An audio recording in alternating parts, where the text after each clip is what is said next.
Awesome. County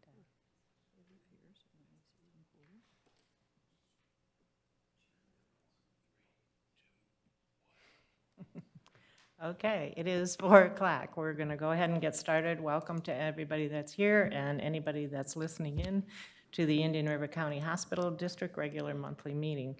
I appreciate it. And today we have with us Rabbi Michael Bernholtz to give us the invocation. Rabbi, welcome. And thank you. And you forgive me, I've got to remember to quite literally change hats. As many of us know, you turn on the news and what is the first thing you see is the news of the attack on Israel that happened 2 weeks ago, Saturday. And I will say that my week has been talking about Israel and anti-Semitism, and at the school district teaching about the Holocaust. So it's been quite eventful, talking about a lot of heavy topics, and then I find myself here to do a blessing to start the hospital district, and I have to remember which part of the brain and which part of the heart to offer. One of the pieces of the story of the attack on Israel that doesn't really get talked about is what was happening on the day before and what was going to be happening that day. On that Friday night before, our congregation, our community was actually celebrating Simchat Torah, which is our celebration of when we finish the reading of Deuteronomy and roll over to do the beginning of the reading of Genesis. And we were welcoming new children into our religious school, and we were dancing and singing and giving out candy and honey. And it was a celebration of joy that here we have come through this incredible cycle. We've welcomed a new year. That was what was going to be happening in Israel. That's why those people were out at the celebration, that party, that music festival out in the Negev. That's why Israel's military was standing down, because people were celebrating this joyous celebratory holiday. And then in the midst of that is all of that violence.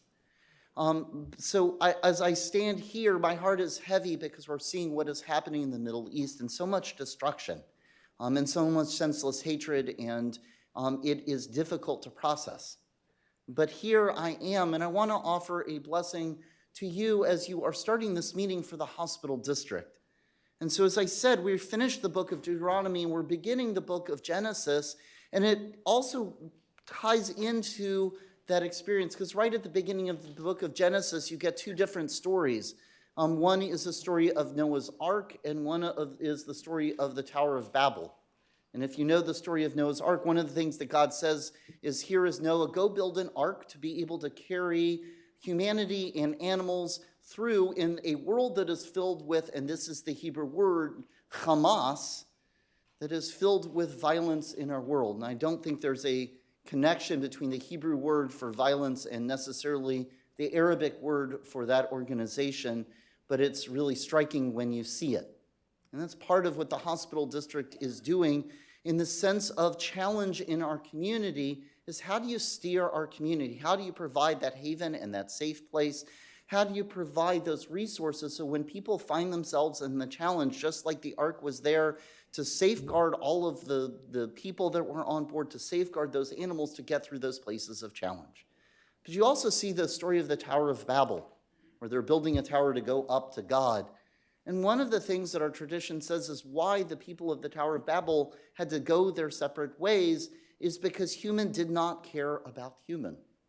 As they were building that tower, the Midrash, the stories around it, say they were so intent on building the tower, they forgot about the humans that were there. And if one person had an injury or one person got ill, they would just knock them out of the line off the tower to fall, and they'd send up the next person. And they were so bent on their mission that they forgot about the whole point of not just a building, but building community, of taking care of each other. And so here we are in this place, as you are coming together as a hospital district. So I hope you think about those two things. How do you provide that center of community that is that haven that takes care of the people that are in your midst? And in the midst of your discussions, how do we remember it's not the edifice that we build or the buildings we build or the structures we build, but rather the humans that we are working with to build it? As I've offered a number of times in lots of different settings this week, just offer a simple prayer. Adonai oz li'mo yitain, Adonai yivarech et amo v'shalom. Words of the book of Psalms. God, give us courage and strength and patience to respond to brokenness with grace, with kindness and compassion, so that even in the face of incredible challenges, challenges of body and challenges of spirit, we can each do our part in making a world of shalom, of wholeness, harmony, and peace. Amen. Thank you very much, Rabbi. We'll do the Pledge of Allegiance now.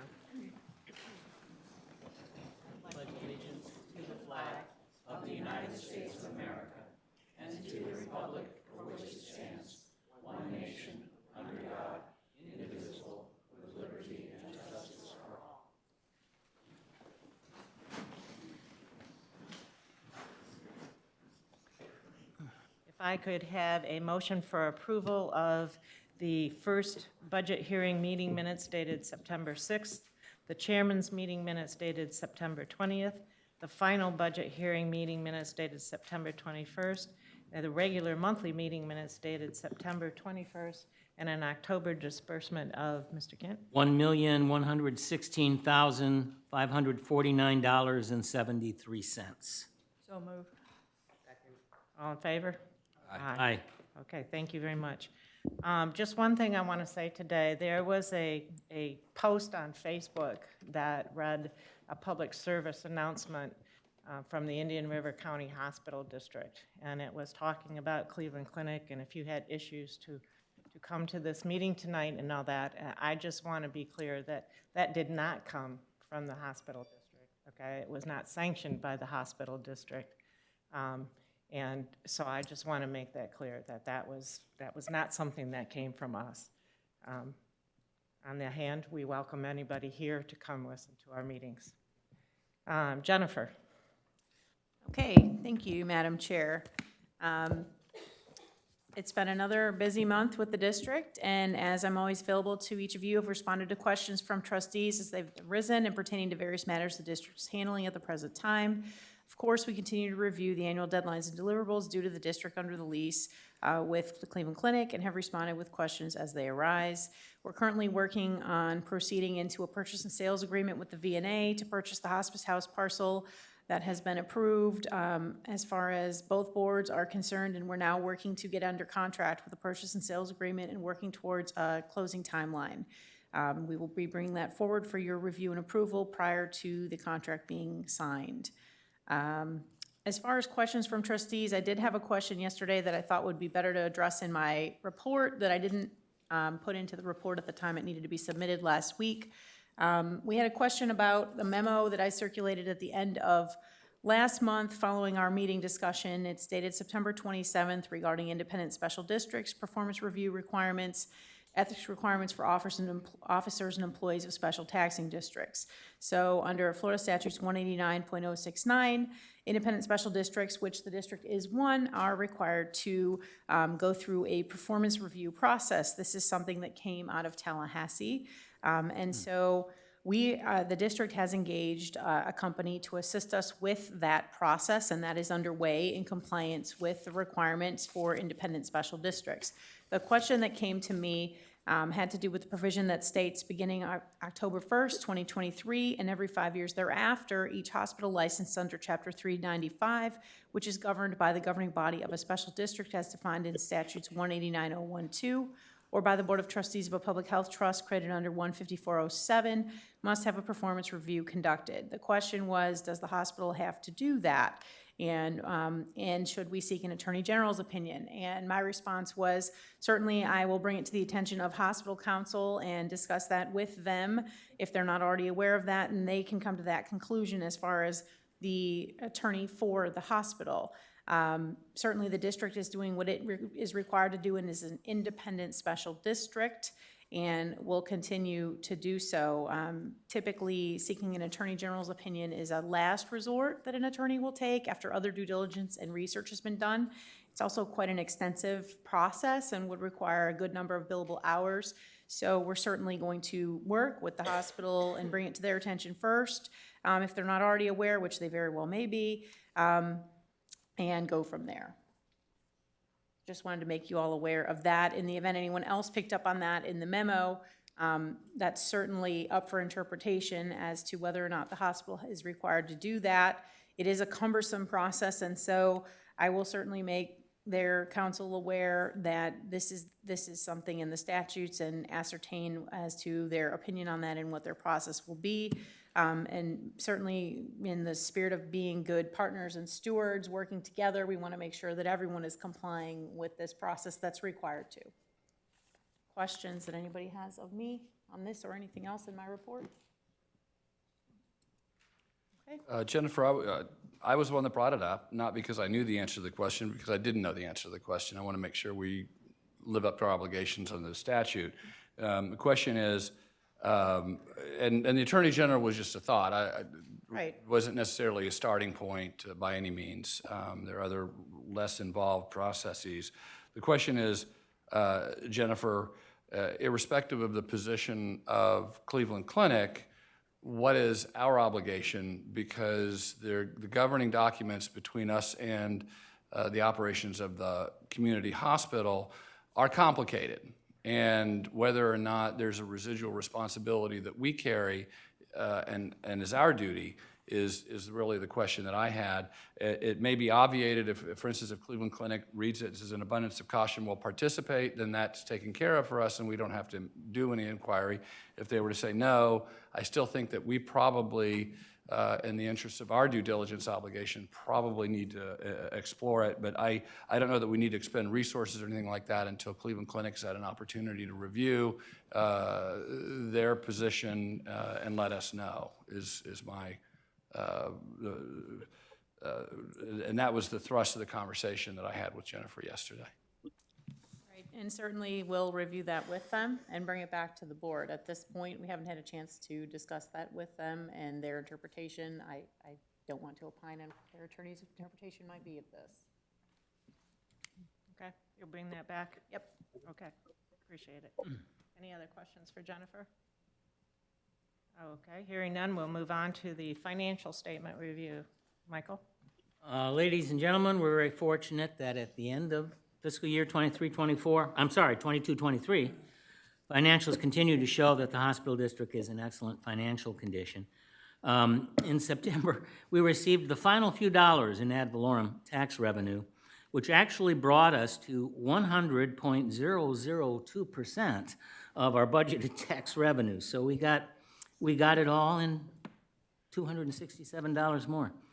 Of course, there were commission fees and uncollectibles that do come out of that tax revenue, but it's just one of those things we track all the time, and it's new to me in the first year. But I thought that was interesting. As detailed in Frank's report in the packet that you received, program expenses at the end of the fiscal year were well under budget by $1,580,854, and administrative expenses were under budget by $247,716. Our investment statement from Deep Blue shows that we hold $2,283,829 in the preferred deposit pool, and additionally, $1,203,936 in treasury bills through Deep Blue. Additionally, we have $3,100,823 in T-bills through Treasury Direct, at least at the end of September. And those totalings as of 9/30 were $6,588,368. You know, I didn't write this, but we have reached the end of the year. Obviously, budget was approved. That's all put to bed, but internally and externally now starts an audit process. We've probably already started to provide materials to our auditor, but that's kind of the next stage in terms of any significant activity financially, although it'll be a little bit down the road before that's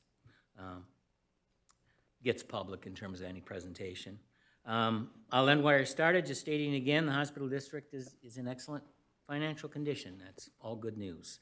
And that concludes my report, Madam Chair. I hate to ask this, but do you know last fiscal year, how much we made on the investment by chance? I didn't pick it up, but I believe that Frank had it in the statement that was in the packet. Now, this was, I'm looking for it, interest from this is the preferred deposit pool for the month was $9,800, and that totaled $138,775. That's something we can go back and look at in total Madam Chairman, I don't have the answer to that. for all the investments, but no. I just would like to know. Sure. Previously, we never invested our funds, and, now we're doing it. I think we ought to know what we're making Right. off of those. No, Right, correct, especially historically, for several years, T-bills were paying close to nothing, Right, and that's changed quite a bit. and that's changed dramatically, which is the reason why we changed it. But just with the preferred deposit pool, again, that's a very significant, 138,000. So, but we can look at the whole year for all the investments. All right, yeah, I would like to know. Okay, thank you. Thank you, Michael. Yes, ma'am. Okay, we're going to do our annual report. Dr. Peter is here, along with most of his staff, I see, from Cleveland Clinic. Welcome, Dr. Peter. Yes, hello. Hello to all the hospital district trustees and to the folks that have come in tonight. So I'm David Peter. I'm the hospital chief executive, vice president, and chief medical officer. My background, which some of you may or may not know, emergency medicine, hospice, and palliative care. And I'm here to present the 2022 annual report. This report contains the following elements as set forth in the agreement and added a COVID response section. The sections that we're going to cover, number one is the scope of healthcare services offered or contemplated to be offered, a description of the capital spending in the last year, this is for 2022, annual goals, benchmarks, and achievements for quality, a report on the extent, types, and value of indigent care provided to the citizens of Indian River County, Florida for 2022, the annual ACA report, a summary of the above, and then a very brief recap of the 2022 COVID response. So starting with the scope of healthcare services offered or contemplated. In 2022, Cleveland Clinic Indian River Hospital provided all services previously offered at the time of the agreement. And that's important because we're bound to do that. From 2019 to 2022, Cleveland Clinic Florida strengthened the 5 areas that we identified as priorities for strategic growth: heart and vascular, orthopedics, neurosciences, cancer, and primary care or urgent care. We strengthened the services added in 2022, including head and neck cancer services. We added an additional surgeon, thoracic surgery, surgical breast oncology, and we continued the growth of that program. Obstetrics, the laborist model, expansion of critical care services, specialty orthopedics, and cardiovascular procedures. This included the Watchman procedure, PFO closures, MitraClip, mitral balloon valvuloplasty, percutaneous valvular leak closure, and transcatheter mitral valve replacement. So that's very high-end cardiac services. We have continued the growth of these services through physician recruitment, equipment, and new facilities. We have now completed over, at that time, 430 TAVR procedures. That's actually over 600 now. 120 Watchman and 40 MitraClip procedures, all with great outcomes. We also added Dr. Anastasia Tusimas, who has become the medical director for the Scully Welsh Cancer Center and has started the surgical breast oncology program. And we've expanded an integrated breast program to the services previously offered. In addition, Dr. Brian Berkey joined Cleveland Clinic Indian River Hospital in 2021 and brought in an advanced head and neck cancer program. He added a partner, Dr. Ashley Mays, so we've expanded that program here in Indian River County. He also serves as the Florida Regional Institute Chair for Surgical Services. We've added a new, within the Scully Welsh Cancer Center, a new simulation CT and a new LINAC, which are state-of-the-art. We added a concierge medicine program that was initiated on January 1st, 2022, and we expanded that recently with Dr. Mark Moon. We've successfully implemented the business transformation platforms in the third and fourth quarter of 2022 and put in the full electronic medical record Epic, both in the main hospital and in all of our remaining outpatient sites.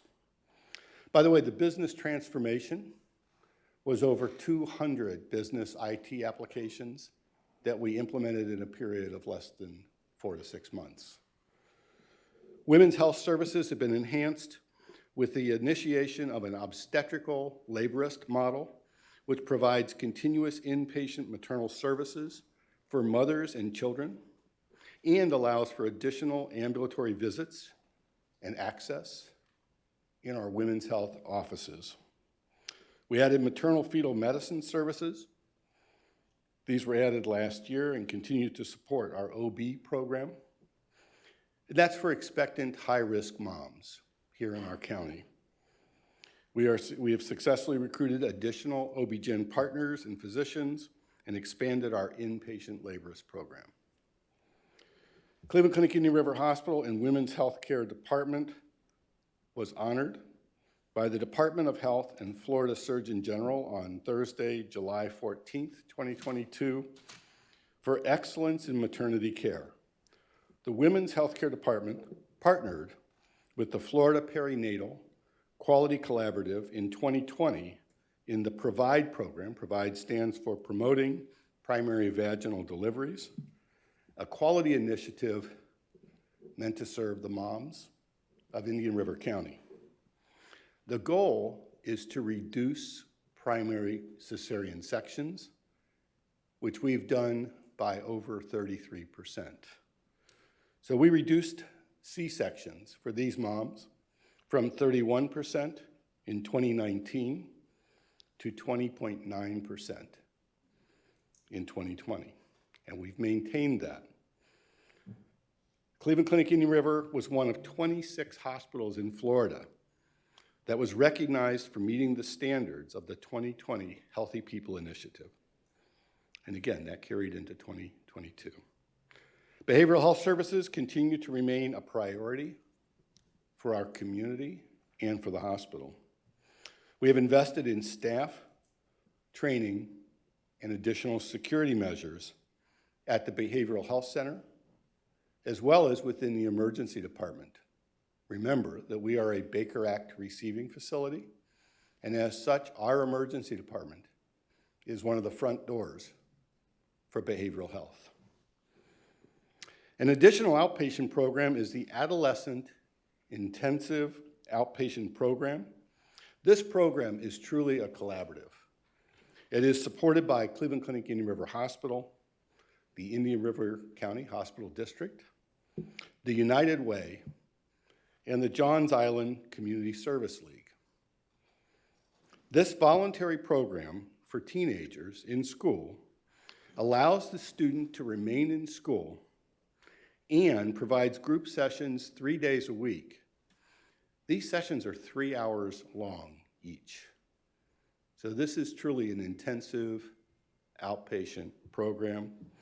We have successfully recruited and continued that program. I will tell you, the feedback and outcomes have been very encouraging. This is a positive. We expanded that service in 2022. So at a time when it's tough to expand things, we expanded that service for some of our vulnerable teenagers and kids. Our stroke program provides stroke care for our community and region. During 2021, we received designation as a thrombectomy-capable stroke center, and we've maintained that designation through 2022 to present.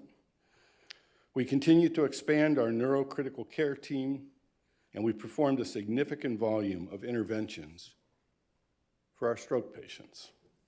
We have successfully recruited Dr. Ryan Dahlgren, who joined us in mid-2022 and is leading our interventional stroke program. So I'll move to the second section, which is a description of our capital spending. And I want to assure the Hospital District Board, as well as those that are present, that we are continuously in communication with the Integrity Committee, and we continue to meet our obligations as far as capital investment as per the agreement. Our total capital investments and projects in 2022, the approved capital budget was $57.5 million. The actual capital expenditure was $42.6 million. We do take out foundation-funded projects because they do not count towards the agreement, and that was $7.2 million. So our total actual capital expenditures, less the foundation dollars, were $35.4 million. I also am going to just state that there can be adjustments or variances that occur due to timing, so some of these numbers may vary a bit from what appear elsewhere. We also included a list of all the capital projects of $100,000 or greater. It's quite a long list. I'm not going to read it. But I do know that the Hospital District Board trustees have access to that. The third section are the annual goals, benchmarks, and achievement rates for quality. So we are very purposeful within Cleveland Clinic Indian River and Cleveland Clinic that we always start with quality, safety, infection prevention outcomes. So these are important to us. We focus on the science and data of healthcare quality. We are performing well overall and continue to focus on quality metrics and safety as a part of our daily operations. The Hospital District Board may not be aware, but in 2002, and continuing to this day, we have a 6-tier huddle process where every morning there's a meeting on every unit where all of the issues, problems, challenges, and successes from the night before are reviewed. That goes all the way to a Tier 3 huddle where we bring together the leadership of Cleveland Clinic Indian River Hospital, which goes to a regional huddle for Florida, which then goes to a huddle for all of the enterprise, and then is consolidated and reported to the CEO of the clinic. One of the things you may not know is that in those huddles, we read the first name of any patient who has passed the night before, and it's meant to do two things. Similar to as was described in the prayer, it reminds us of our humanity, and it connects us to the patients we take care of, and it's important. So going to the data, our overall 30-day readmission rate, our target is 11%, which by the way is low, it's high performing, and we were at 11%. So we consider that a success. That was despite the COVID surges of 2022, which we'll come back to. The mortality index, which is the observed mortality to the expected, our target is 0.66. Remember that a 1.0 observed to expected means your average. 0.66 is really stellar. Our mortality index is 0.59. So that's actually an extremely good number, especially when you consider the demographic of the folks that we take care of. This is a more senior population. Hand hygiene compliance, our goal is always 100%. We stress this because it impacts so many of the infectious diseases that we deal with. And we currently, in 2022, we're running between 93 and 98%. By the way, you don't have to remind me, that's not 100. But the reality of it is, it's very good, and we continue to strive to improve that. Sepsis mortality, our target is 7%, and we were exactly at 7%. Catheter-acquired urinary tract infections, this is a rate, and it's a target of 0.25. We actually achieved 0 in 2022. Now, what is that a matter of? It's a matter of taking care of these Foley catheters well. It's a matter of removing those catheters as quickly as you can. And most importantly, it's about not putting the catheter in the first place if it's not needed. We also address central line bloodstream infections, CLABSIs. Our target is 0.6. We saw a remarkable decrease in 2022 versus 2021, and we ended up at 0.72, which was just a hair above our target of 0.7, or 0.6, excuse me. Methicillin-resistant Staph aureus, the target is 0.73. We actually saw a remarkable increase in MRSA infections. And this is interesting because the literature supports that during COVID surges, you can see an increase in MRSA. So we saw that. We continue to do all of the things that we need to do to reduce those infections. Clostridium difficile, we had outstanding performance, excellent results. It's been maintained over time. Our rate was 0.33, which was well below target of 0.5. The next section that we'll cover is the extent, types, and value of indigent care provided to the citizens of Indian River County for 2022. We take care for all of our community members seriously, and that includes those that need our help the most. If you look at indigent care provided in 2022, it was $13.1 million, which was a 3.9% increase versus the year before. If you look at acute admissions, we had 708 people admitted to the hospital who truly qualified as not having any payer source. That's significant. Behavioral health admissions, we had 279 people who were admitted who don't have a payer source. If you look at the outpatient setting, I'm going to pay attention to this for just a moment, and it's something that's been brought up by Dr. Cooney in the past. If you go back to 2019, for indigent care, not having a payer source, we had 3,981 patients seen in the ED. We partnered with Vicki Soleil, TCCH, and all of our FQHCs, whole family. There was an expansion in their access in clinics. Fast forward to 2022, we had 2,811. That is a 29% reduction in indigent patients seen in the ED, and I can tell you that that's due to better access to primary care. Interestingly enough, we've maintained that lower rate through 2020, 2021, and 2022. So this wasn't a shot in the dark. This has been a sustainable initiative, and again, we're very thankful to our partners within the community. I'm just going to highlight a couple of other things. For clinic visits, we increased our clinic visits for indigent care, individuals without an identified payer source, from 10,473 in 2021 to 12,705 in 2022. That's a 21% increase.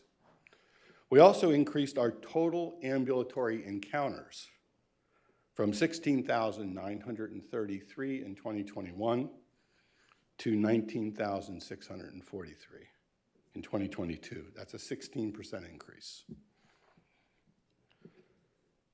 So the fifth section, I'm going to touch briefly on our financials.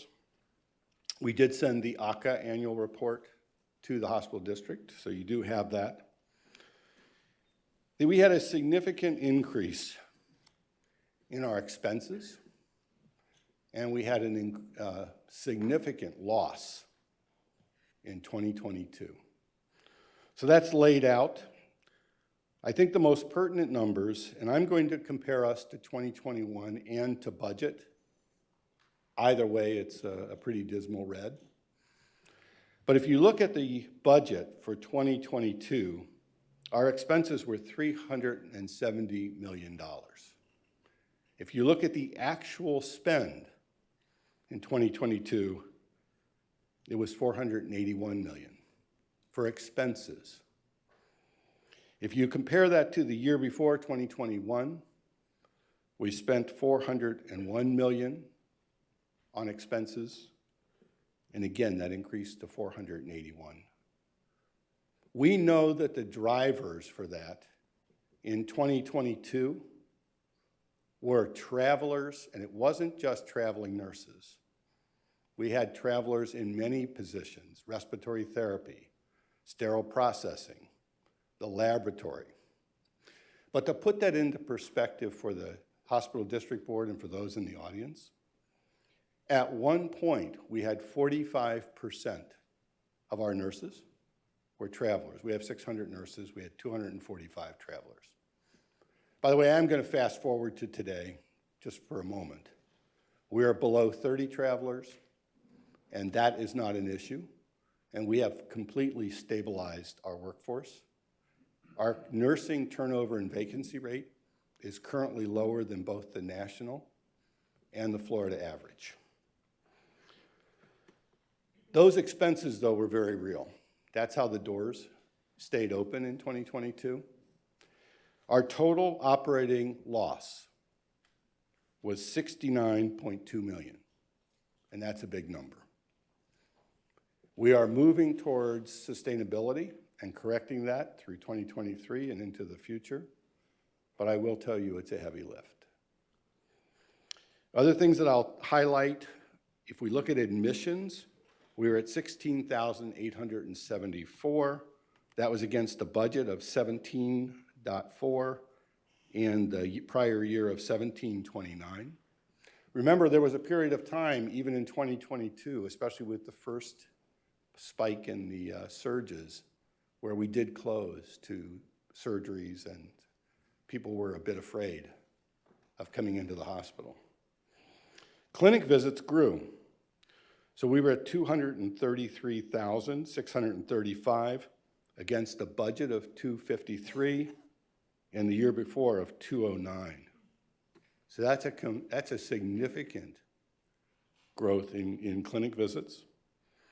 Surgeries were 7,962 against a budget of 8,785, and the year before was 7,282. So while we didn't hit budget for surgeries, we clearly did increase or improve in that year. And ER visits, 2022, 56,174. Makes us one of the busiest EDs in the Cleveland Clinic system, which I think is noteworthy. So a summary of what we've covered and a few extra things. First of all, I'm happy to share the 2022 progress of the Cleveland Clinic Indian River Hospital with the hospital district via this report. We continue to focus on our 4 pillars: patients, and it's really patients first and patients and families first, and becoming the best place to receive health care.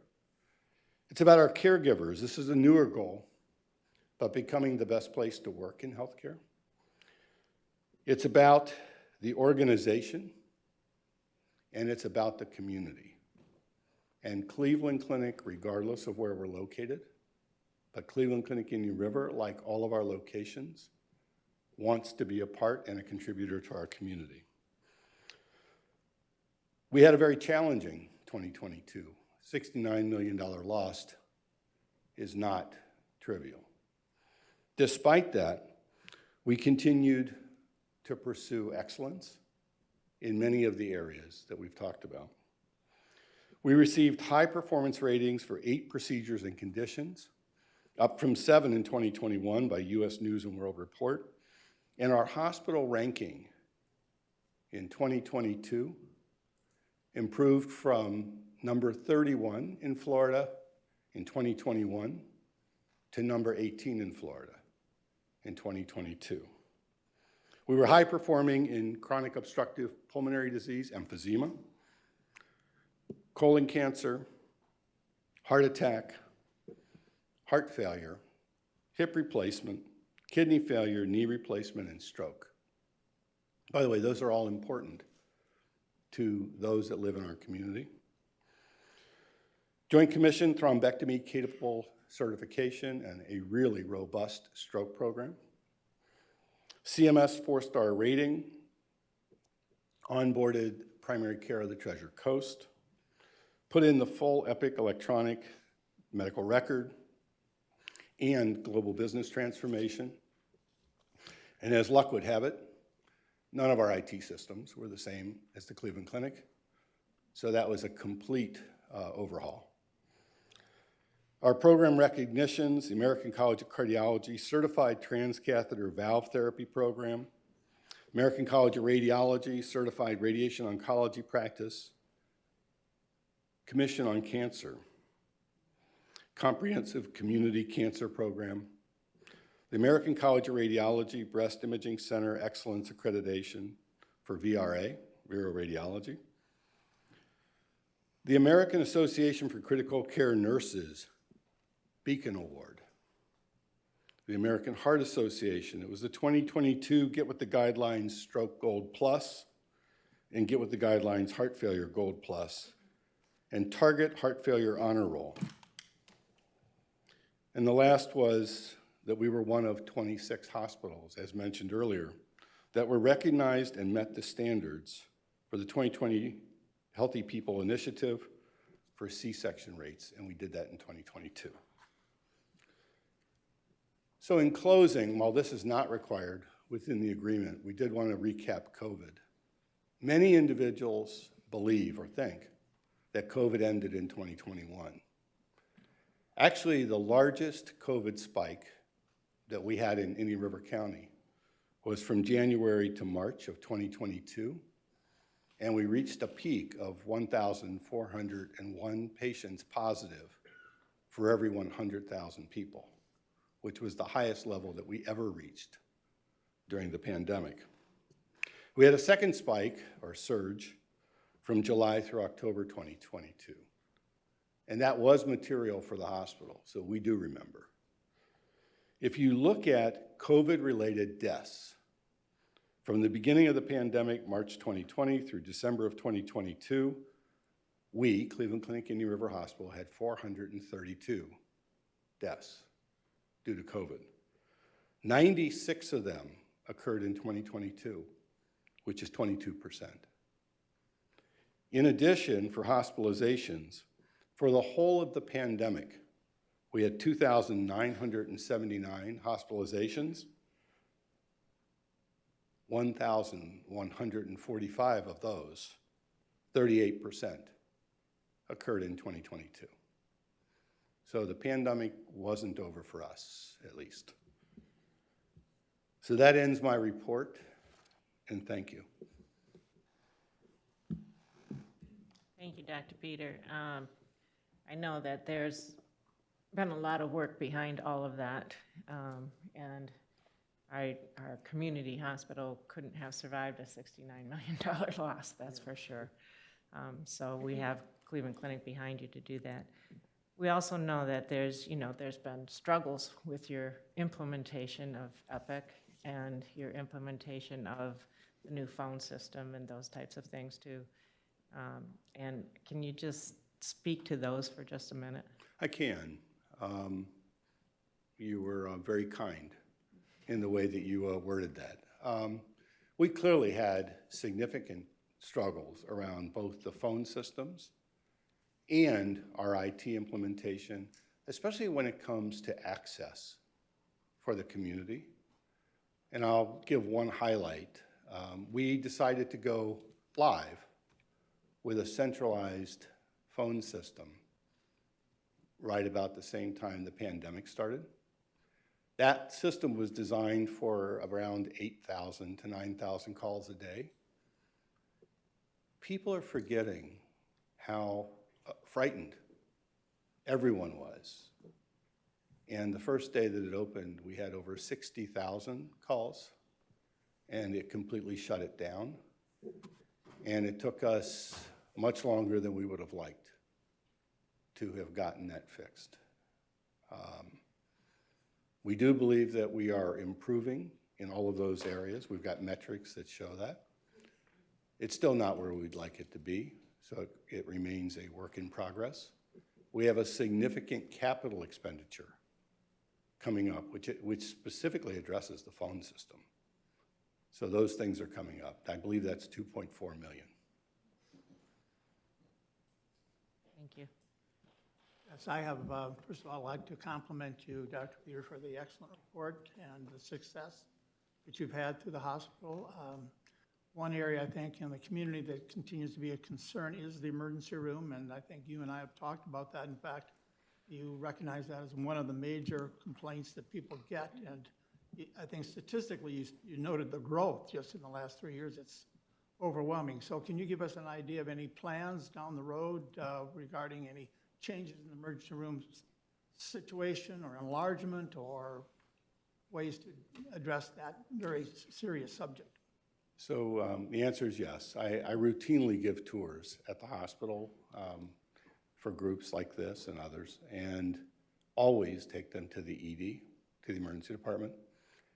And it's not a facility that we're proud of. We inherited the facility.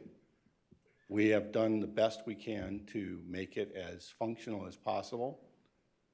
But this year, 2023 and 2024, it is our major focus for philanthropy. We have sent it for drawings that we can have that will improve efficiency and aesthetics, both of which are challenging in that environment. We expect within 1.5 to 2 years to have a renovation done on the ED, which again makes it much more efficient, much more attractive, and quite honestly, a better facility. Doesn't mean we've stopped in the interim.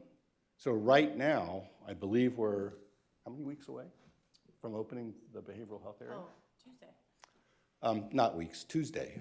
So we are opening a behavioral health safe section in the ED, which can be anywhere between 4 and 6 chairs.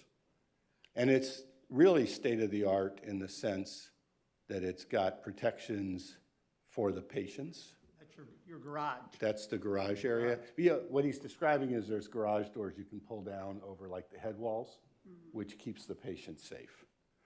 But yes, so that's opening Tuesday. I should have said too, as well, that I thank you for the action that you've looked into and taken care of related to our indigent care population. You've helped clarify that as being a concern of mine, and I think you've addressed it very well.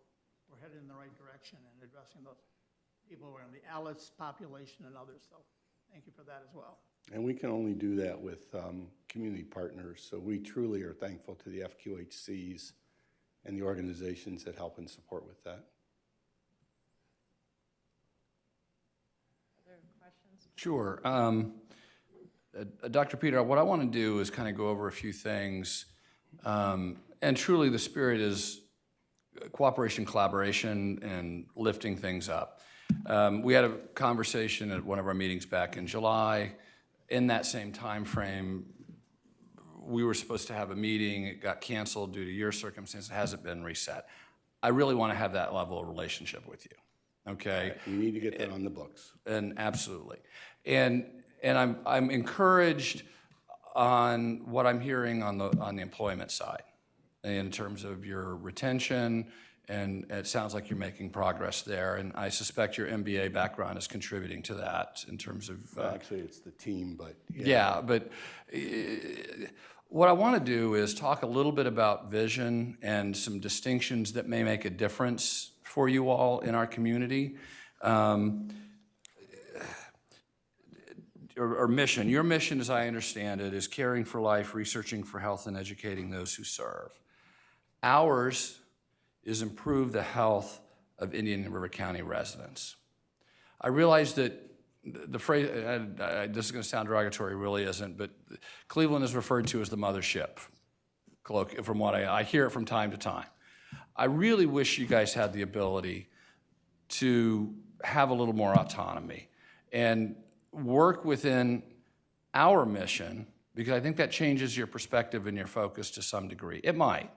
And I think there's a unique opportunity for Cleveland Clinic here in Indian River County to build something unique. We can replicate the industrial medicine model, or we can do something that serves the community,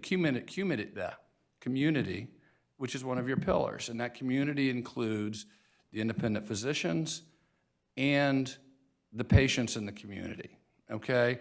And most of what I'm hearing, I can't go any place publicly without somebody tugging at my shirt sleeve. What are you gonna do, okay? I walked up on a conversation last week at a civic event, and Frank was having to talk to somebody in the community about availability of doctors. Whether it's accurate or not, Cleveland Clinic is being identified as a source of the absence of independent doctors. And perception is you're aggressive competitors. And our responsibility is to the broader community. You being here is an expression of that to some degree. So one of the issues or areas I'd like to see us exploring in the future is how that pillar of yours, serving the community, would include serving the independent physicians. I have physicians from time to time will talk to me about issues. I invite them to come to our meetings. For whatever reason, they're intimidated by you all. They're afraid there's going to be retribution. I'm sure you don't like that. You wouldn't want that as an attitude. I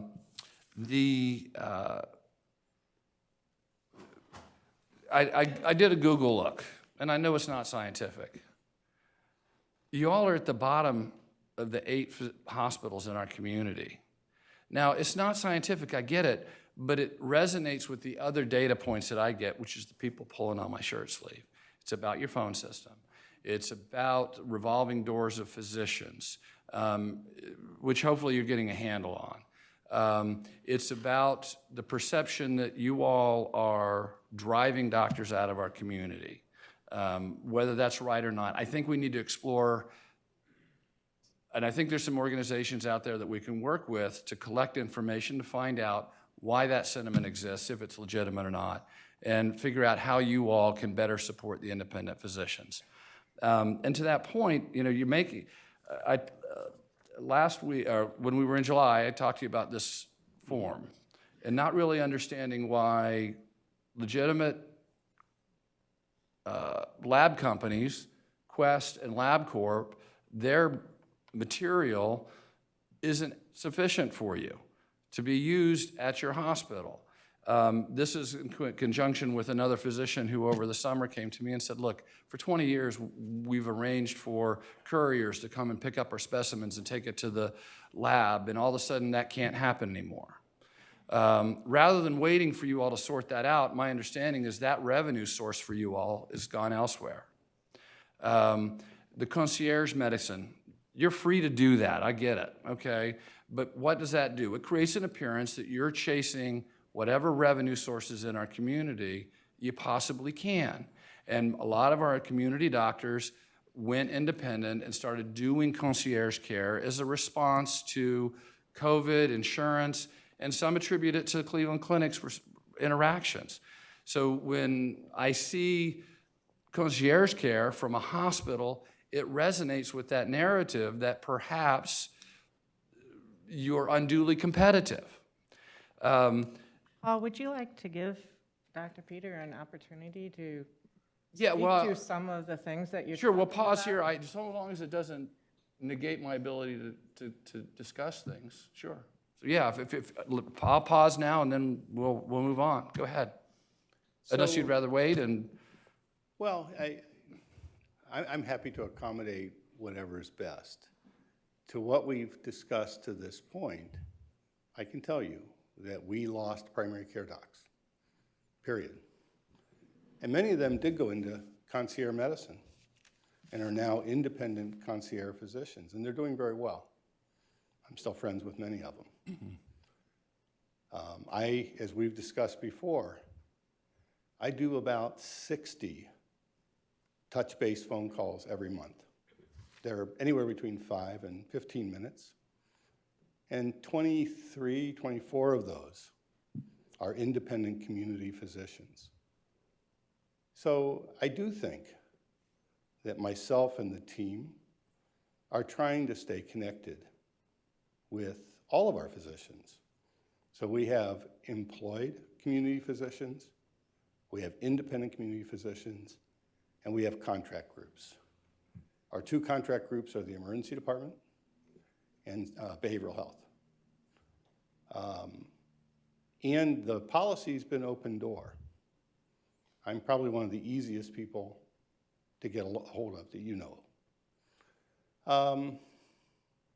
And I've got many, or we've got many, independent physicians who would tell you that we've been a good partner with them.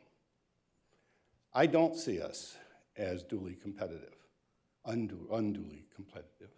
The reality of it is that you can't possibly employ all of the physicians you need to run a community hospital. That's a fact. So all of our nephrologists are in fact independent. And I've had the conversation with Frank just in terms of how we, now that he's come on board, looking for ways and, asking good questions, asking tough questions, to the medical providers. What would you like to see from Cleveland Clinic that would help enhance your practices? Those sorts of conversations. And Paul, that's exactly what the touch bases are. Perfect. I can tell you unequivocally, I won't name names, but what 5 or 10 of our independent physicians have on their top 3 or top 5 wish list. And I can tell you that Alex Greenwood, as the COO, is working on 3 of those for one of our docs, independent docs, right at this time. The decision on leadership to centralize, I think, was probably a mistake for our community, and I would suggest maybe that be an exception so that you can be the captain of your ship.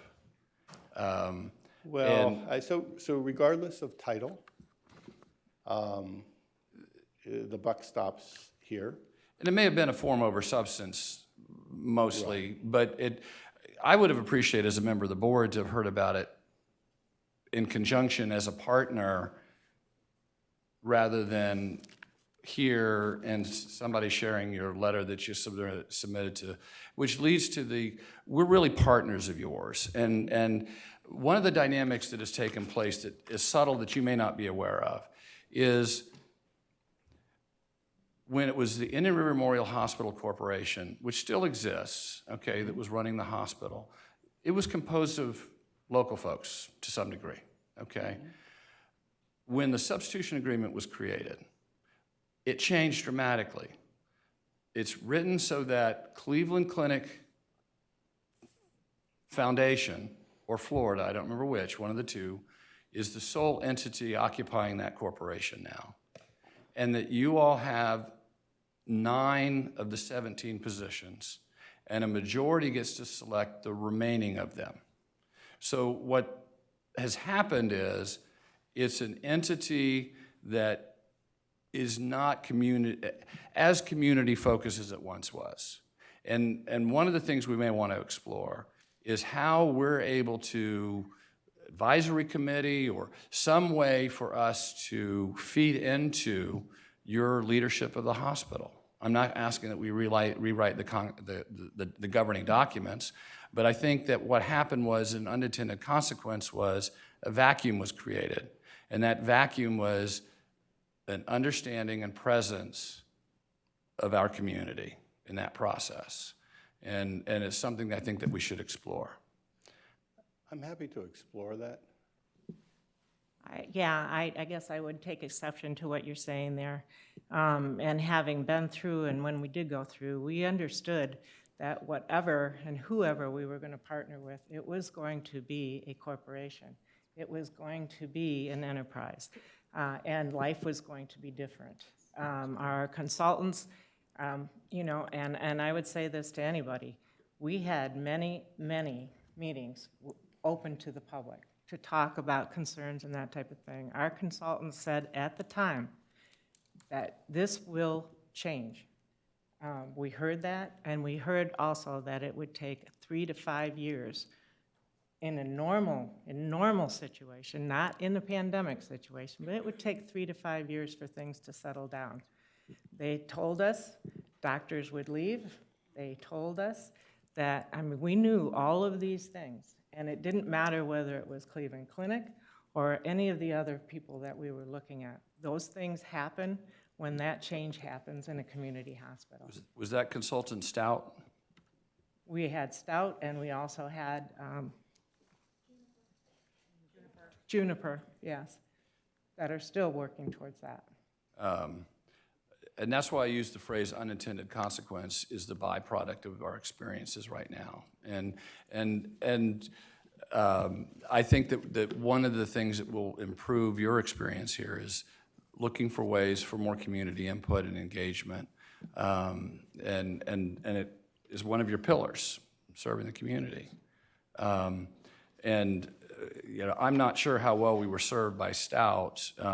Their disclaimer was, none of our employees who worked on this engagement has any known financial interest in the assets or equity of the district, Indian River Medical Center, Cleveland Clinic, Florida, or the outcome of engagement.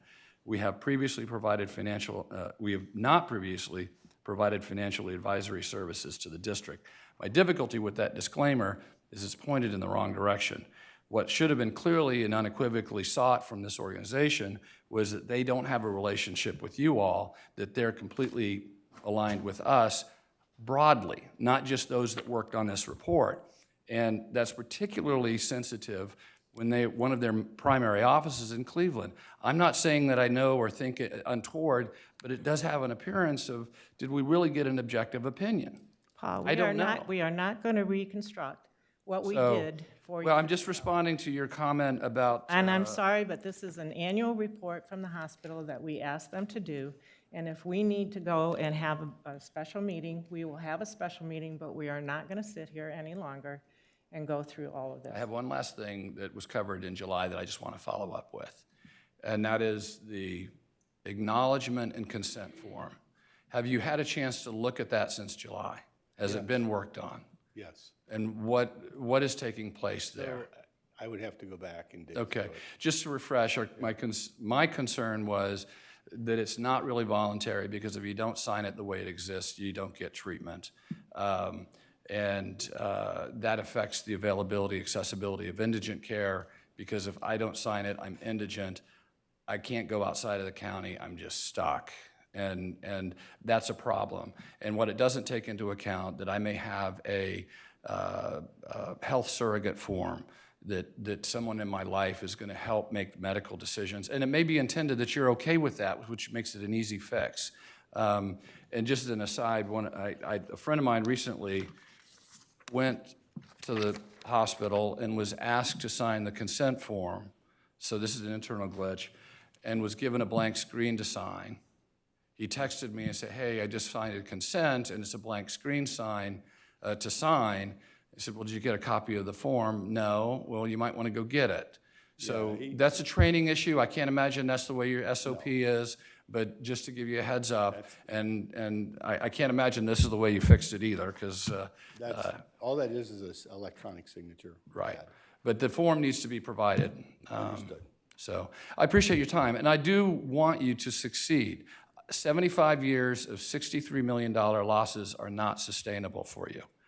I say 75 years because that's the duration of the lease. I would say that it's a shorter time than that. Yeah. We have a plan, but thank you. And by the way, once somebody gets in the door, positive, you've got great people working for you. And they appreciate the sincerity, the empathy, sympathy, interest that they receive from your staff. So it's the front of the house, I guess, is the way we might maybe describe it. And I want you to succeed. I want to work. This isn't. I would rather not be throwing rocks. I'm not trying to throw rocks. I want us to be able to focus on more strategic planning for our county and community on the medical issues and how we can integrate our providers and things like that. So anyhow, thank you for your time.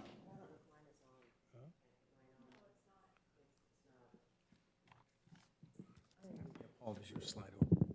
I just want to make a comment. I'm on the Integrity Committee, and we meet regularly. In fact, we have one coming up very soon. And I just want to say thank you to you and your staff for your transparency at those meetings. We get a lot accomplished, and you are moving in the right direction according to what the lease states. So thank you, and I look forward to continuing that kind of dialogue and relationship with you and your staff. Much appreciated, thank you.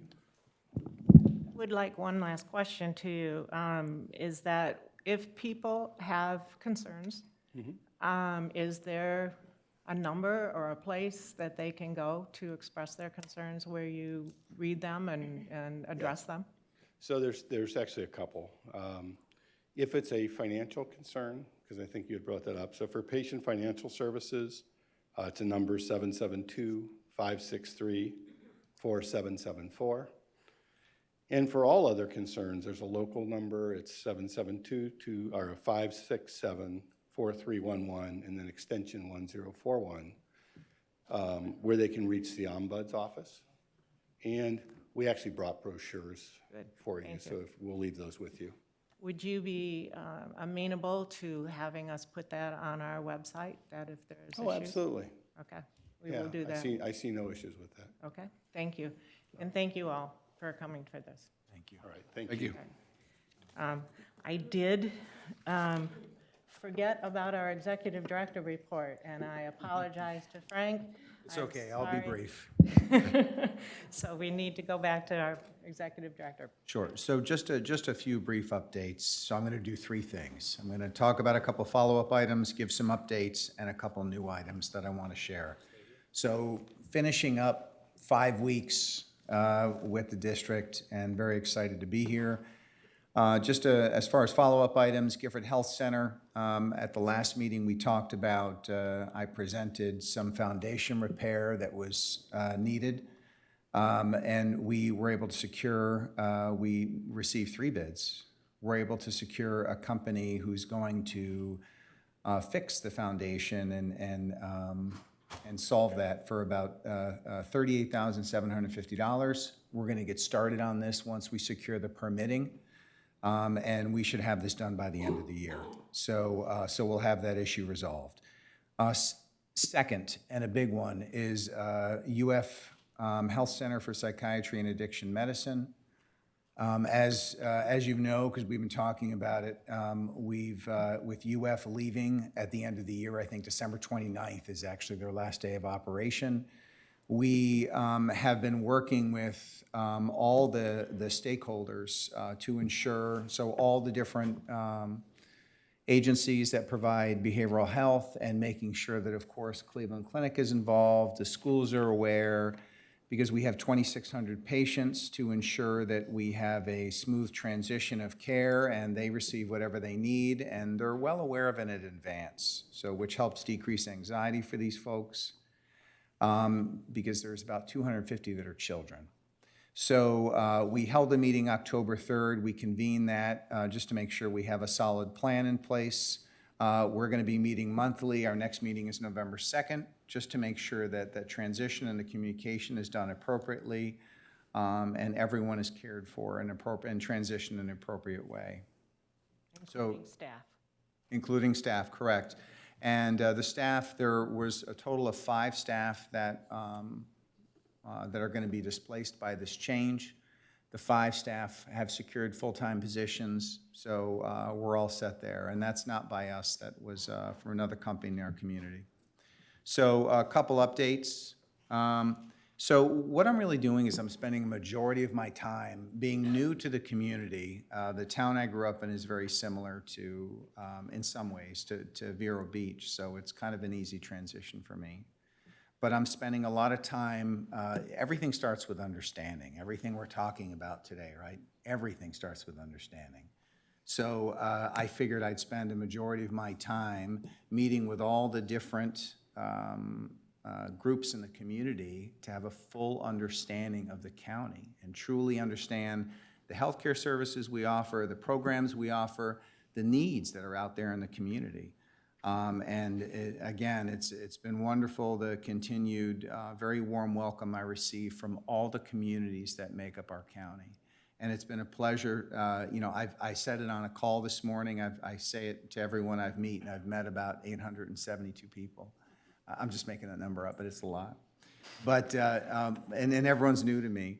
So right now, I'm starting to see some familiar faces, but that this is a very unique community. I mean, you all are very fortunate, and I'm very fortunate to be here. I'm so glad that, you know, I've relocated here. But Vero Beach and Indian River County, very special place. And the collaboration, I mean, there's a lot of the services that we offer here are offered in other counties. But the collaboration that I see amongst everyone is very important. And it's something that's very, very unique, very positive. It's wonderful. So I'm not going to go through, I've got an exhaustive list of folks that I've met with, and I continue to meet with a lot more. But I really, you know, we need to celebrate all the good work being done by all the agencies and all the programs out there. It's really wonderful. There's a lot of people in this community who really care about the community. They care about the people that live here, and it's pretty impressive. And just new items, there's a couple things we just, we're starting to do right now.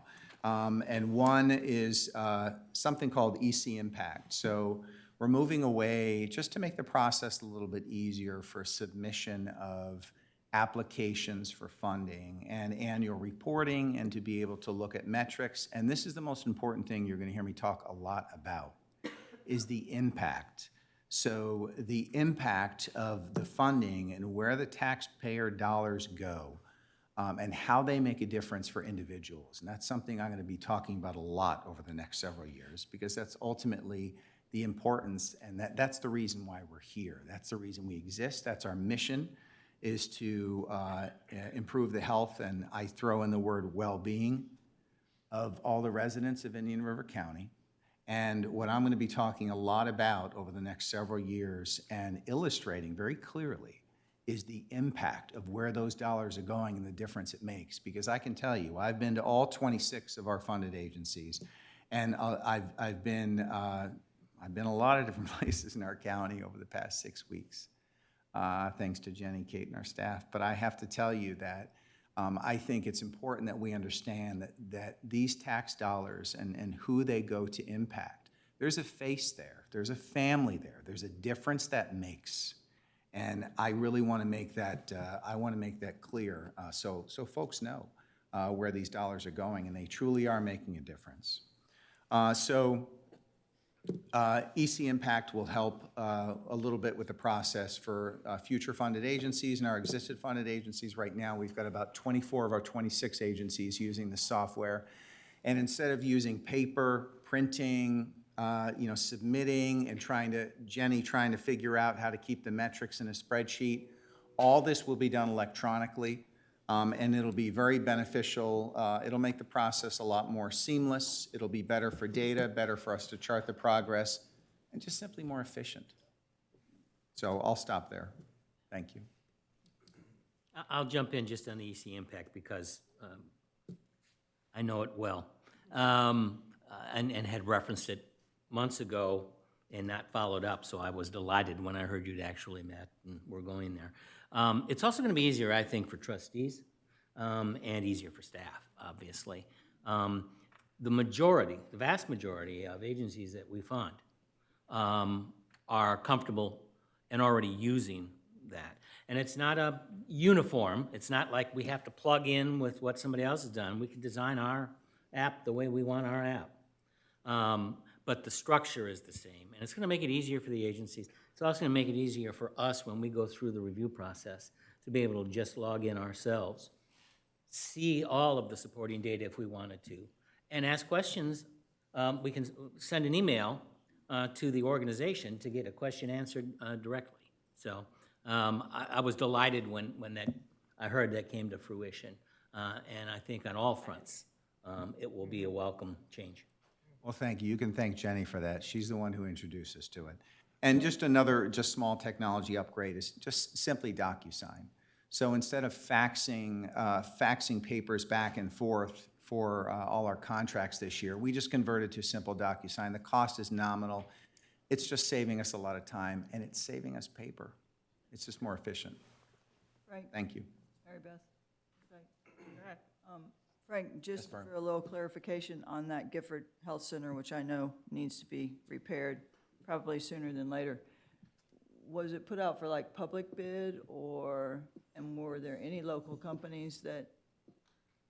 So we did, so the three companies, so we had, of the three companies, local, yeah, I prefer local. So we're getting our three bids, but PGI, correct. PGI was not only a local company, but they were what was recommended. Are local. I didn't recognize the. Correct. Yeah, very local, right down the road, yeah.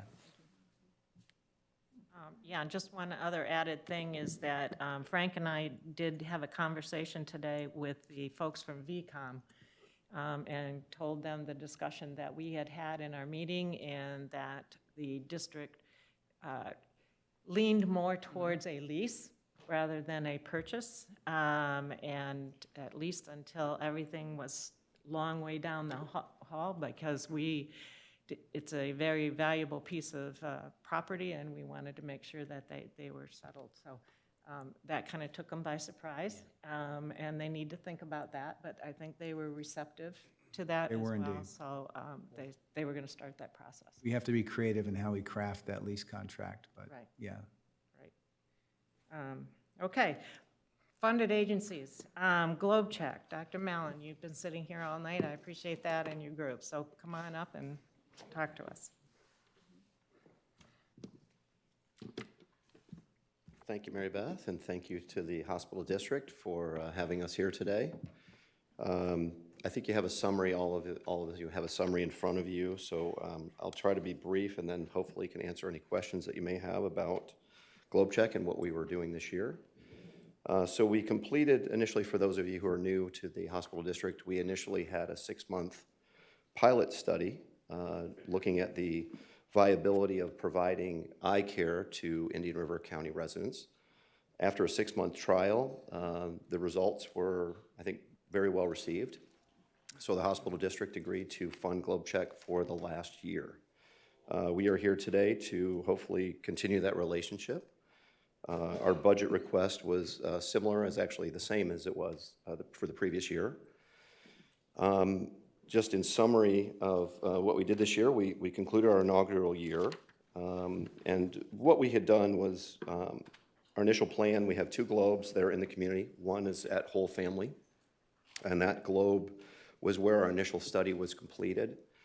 Whole Family really enjoyed having it there. We actually left the globe there, and they have been running that, doing the eye exams themselves with their own staff for the last year. We engaged a second globe that was with the idea of being mobile and taking that around to all the different community health centers and providing access to places that previously did not have eye care. So over the course of the year, our initial goal was to see 5,000 patients, and that would have put us at essentially 100 a week, 20 a day. Very doable. Each globe that we have can complete upwards of 40 eye exams a day. So we're very underutilized at that number, but we wanted to take a conservative approach. Unfortunately, we did not reach that goal of 5,000 scans. Since the inception of GlobeCheck, we have completed 3,720 eye exams in Indian River County. That included our 6-month trial pilot study. So over the course of the year at Whole Family, over the course of the last year, we did 1,087 eye exams. Those eye exams were actually completed by whole family. They did them themselves, and of note, what we really did achieve there was 20% of their diabetics were receiving their yearly eye exams prior to GlobeCheck, and of the last year, they upped that number to 80%. So we went from 20% to 80%. We'd certainly think that should be at 100%, and we're gonna look at why those things have not been achieved. Total number of patients with the Indian River Globe that was actually mobile was 1,253, far below the number that we expected to achieve. And I would like to get into some of the reasons behind that. Just overall findings, what we did find was significant pathology, and we're able to prevent vision loss at large numbers. So over the course of the year, what we found was that only 13% of the patients that we examined had completely normal eye exams. So there were normal eye exams, 32% had normal eye exam but needed glasses, so we're walking around without glasses, so a third of the patients needed eyeglasses. We had mild findings, which basically meant follow-up within 6 months, and then we had level 3, which was moderate findings, need an evaluation of your eye within a month, and then we had level 4, which was immediate follow-up, severe risk for vision loss. And those numbers continued this year when we look at number of patients. So as of January to October, the number of urgent referrals at whole family was 26%, and through the Indian River Globe, 27%. So upwards of a quarter of our patients have serious eye disease. All of those diseases can result in permanent vision loss and blindness. So we're seeing in this patient population significant eye pathology. So where were we stumbling? Why did we not achieve our goals? Through the course of the year, and I think most on the district are aware, that we had a relationship with Treasure Coast Community Health, and that's where we expected to do the majority of our eye exams. We had set up for mobile exams. We have a globe that we can take around in our mobile office. We can unload that globe. We can bring it into the offices and examine patients. And our eye exams take typically less than 10 minutes. They don't require any dilation. They don't require eye drops. A lot of patients who don't want to be dilated, don't want to have their eye touched, we're able to complete those exams. We're able to do eyeglass prescriptions for those patients and provide them with access to eyeglasses. One of the other things that is of note is when these patients require care, our office in particular, and the physicians in our office have provided over $100,000 of free eye care to those patients. And we continue to do that in this community, and we have done that as part of our initial pilot study as well. There are some challenges with finding, places for these patients to go. We don't turn patients away. There are other offices in the community that will not provide care unless they are paid upfront before the patient walks in the door. We never deny any care for any patients in the community. So what we ran into with Treasure Coast Community Health was, and there was money allotted to Treasure Coast Community Health to hire someone to specifically schedule patients for GlobeCheck. That person was never hired. And so we continue to run into issues. We volunteer to come into the office with our own staff and actually make the phone calls, find the patients, schedule the eye exams. And we just couldn't get this to move along. So at a certain point after several meetings, the relationship with Treasure Coast Community Health was severed.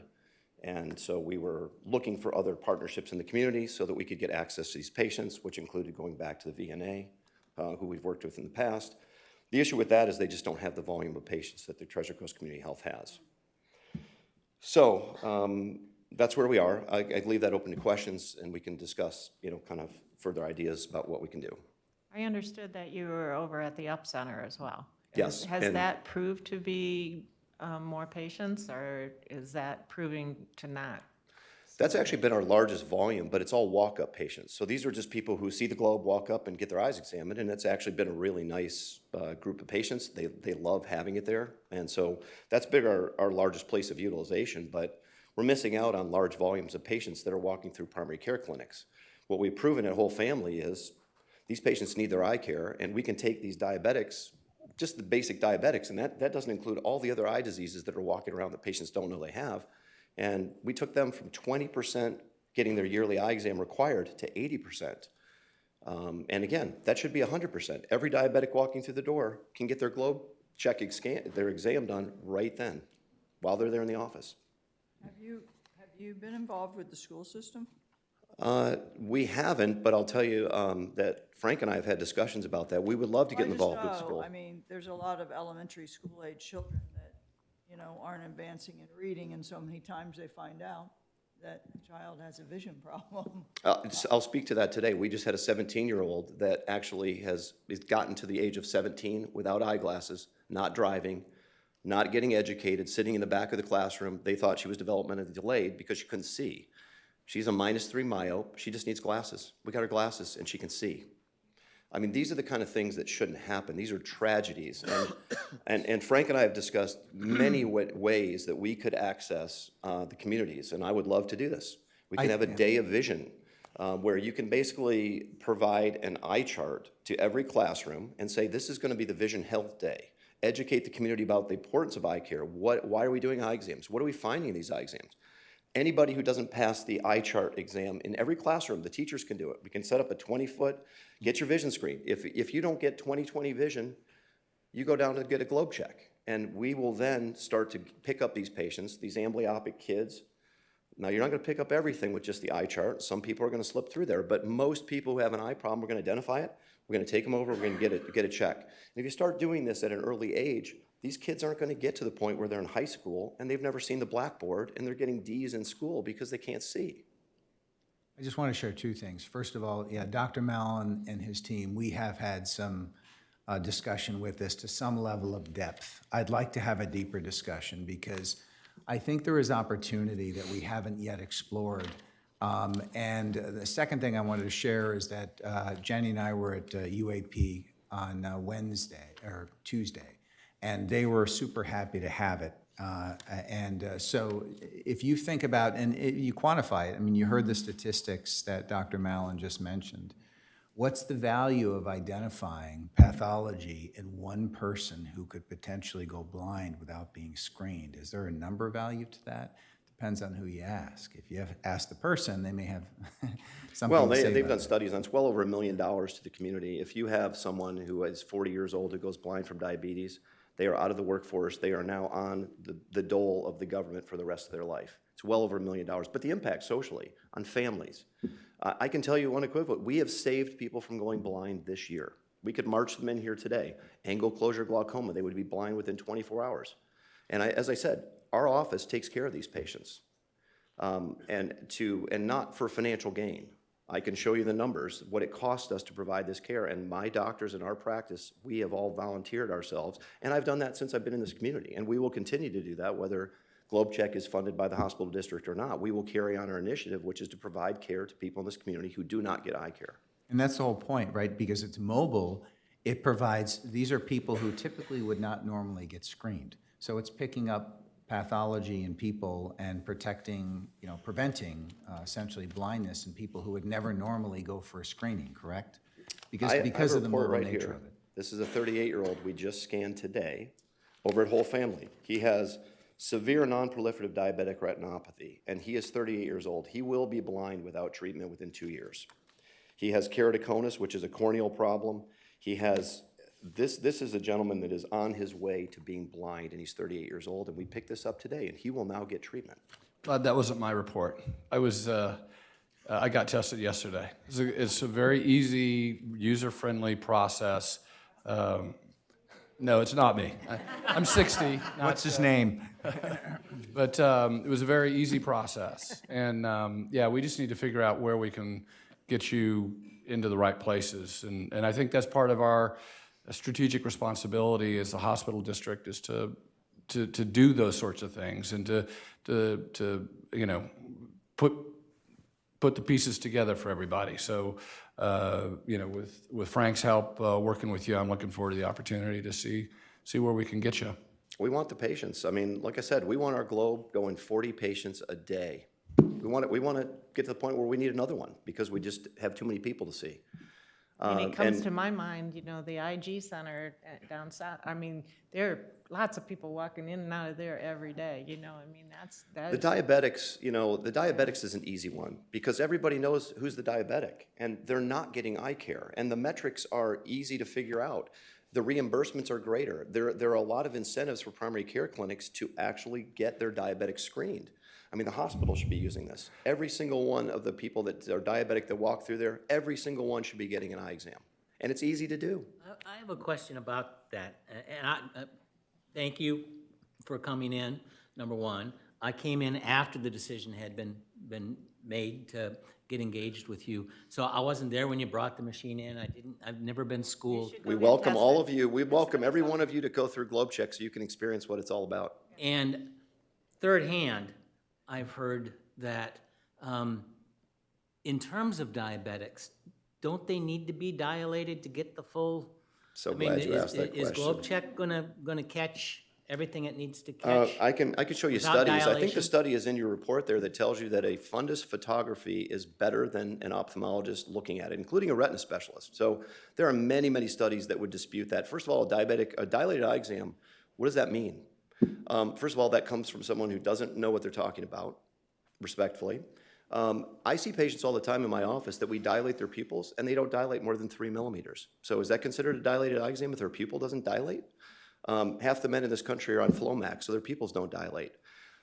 Putting an eye drop in the eye does not constitute an eye exam or a comprehensive eye exam. In fact, even if you look at all the billing in CPTs, it's not required to be dilated. The American Academy of Ophthalmology does not require dilation to be a complete eye exam. The American Academy of Optometry does not require that. Now, for optometrists to bill as a complete eye exam, many times state laws would require an optometrist to dilate the patient as part of their licensure. That has nothing to do with ophthalmology or providing adequate care to a patient. The beauty of what we do is we don't require eye drops, which actually could put someone into angle closure glaucoma and cause an emergency eye condition. So we are avoiding all of those things. We're not putting an eye drop in the patient's eye, which requires a consent, which requires potentially creating a problem for them. So all the things we do simplify the eye exam down to the most basic elements, do it in less than 10 minutes, and the patients aren't afraid because they're not getting dilated and having to be blurred for the rest of their day or potentially be a problem driving their car out of after they've had an eye exam. There's a lot of lawsuits related to being dilated where a patient couldn't see and they drove out their car and they were dilated and they got in a car accident. So we avoid all of those things and we provide the most comprehensive eye exam. I will tell you that what we do is better than someone coming into my office and sitting there and getting dilated because we are doing many, many tests that will diagnose eye disease. I did a lecture at the World Teleophthalmology Conference in New York. And what I did is I showed an entire lecture of normal fundus photography pictures. And then I showed the pathology that those patients had and what was missed by just taking a picture of the retina. Everything, you name it. Angle closure, refractive errors, cancers on the eyelid. I mean, we pick up all of that. What an OCT, which is essentially an MRI of the retina and the optic nerve, I could have Dr. Katz, my partner over here, who's a retina specialist, swear that retina looks absolutely 100% perfect. And there's massive fluid there from macular degeneration or retinal bleed or something else that you can't see with the naked eye. So what we do is so far more comprehensive than what's being done in these offices. It's like I said, thank you for asking that question. So Dr. Mallon, the final question I would raise is because you mentioned that you have one that's mobile from one clinic to another, and you're not getting into Treasure Coast Community Health, would having another Globe Check, because the screening is so important, would that help solve that problem, or? What would help How solve do the we solve problem the is problem? actually breaking down the obstructions for why we are not in those clinics, because that's where the majority of patients in this community are getting their care that don't have access to eye care. So why, the question I would want to know is why. So Treasure Coast Community Health has hired an optometrist, and they provide, and I'm going to tell you because we've looked into this, they provide optometric services 2 days a week, so Tuesdays and Thursdays at Gifford Clinic. 3 years ago, we approached them and said, we will put a globe in Gifford Clinic for free, and we will provide eye care. 3 years ago. Then COVID, everything got a pause. And then we heard rumors that we were too expensive, and that's why they didn't put Globe Check in there, which we were going to do it for free. So I don't know that we can do any less than that. So fast forward, and what happened is, now we have an optometrist that's providing eye care 2 days a week at Gifford and once a month in Fellsmere. So the average optometrist in a year, full-time, will provide 1,700 eye exams. You can look up the statistics. We can provide 5,000. We can actually provide 10,000 if you let us do our full job. We could provide 10,000 eye exams in this community without having a doctor sitting there.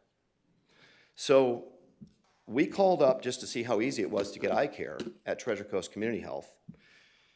And I will tell you that if you call up Treasure Coast Community Health and say, I have an eye problem, I'd like to see the optometrist, you have to go see a primary care doctor first. Then you have to be referred to that optometrist and get scheduled. And it's, as I said, twice a week. I have no idea how many patients are being seen during those 2 clinic days, but if you looked at normal statistics, it's not that many patients, maybe 15 a day. As I said, we knock that out in half a morning. So it's not a comparison. What's being offered is not what we offer. Not even close. We're not here to debate the difference course. between Treasure Coast and yourself, so. I just would like to know, and I might have missed something because I was not at the initial meeting, but, so after they have been diagnosed, I guess, what then? Like, so, you know, we cover the cost of the Globe check, but then who takes care of them? Where can they go? What can they do? How do they get their glasses? How do they get treatment? Does it cost them? Well, I'm gonna have Kaylee Hansen come up and address some of that referral process, but I will tell you that most of them, or a good portion of them, end up in our office and we take care of them for free, to the tune of over $130,000 so far this year, including surgery, injections, medicines, whatever treatment it's required. And we have Dr. Schnell and several of our doctors who have volunteered to do glasses prescriptions for these patients nonstop. So, Kaylee, you want to address the referral situation? Hi, thank you, everyone. So great question. It depends on if it's a Globe with Whole Family Health or if it's with the hospital district. Oops, excuse me. Whole Family Health patients, we work directly with their clinic staff for referrals. The first question that we ask is, does a patient have insurance? Because ideally with these patients, especially if they're glaucoma patients, macular degeneration patients that will require a lot of follow-up care, we want to get them in with a provider that's in their network for insurance. So once that has been determined, you know, we'll work with the staff to see. And if they don't? If they don't, then we have a sliding fee scale agreement with Whole Family Health, so we honor that. But essentially, any level 4, level 3, even those that are insured, if we can't get them seen in the appropriate amount of time, they are referred to Center for Advanced Eye Care and seen within a day or 2. So let me ask you a question, because you say with insurance and all that, but I think most people would say, gee, I don't have vision insurance. But for some of the things that you're talking about, you're not talking about vision insurance, right? You're talking about health insurance. Right. And do All you think medical most people insurance. understand that? I mean, if you, Vision insurance really isn't necessary.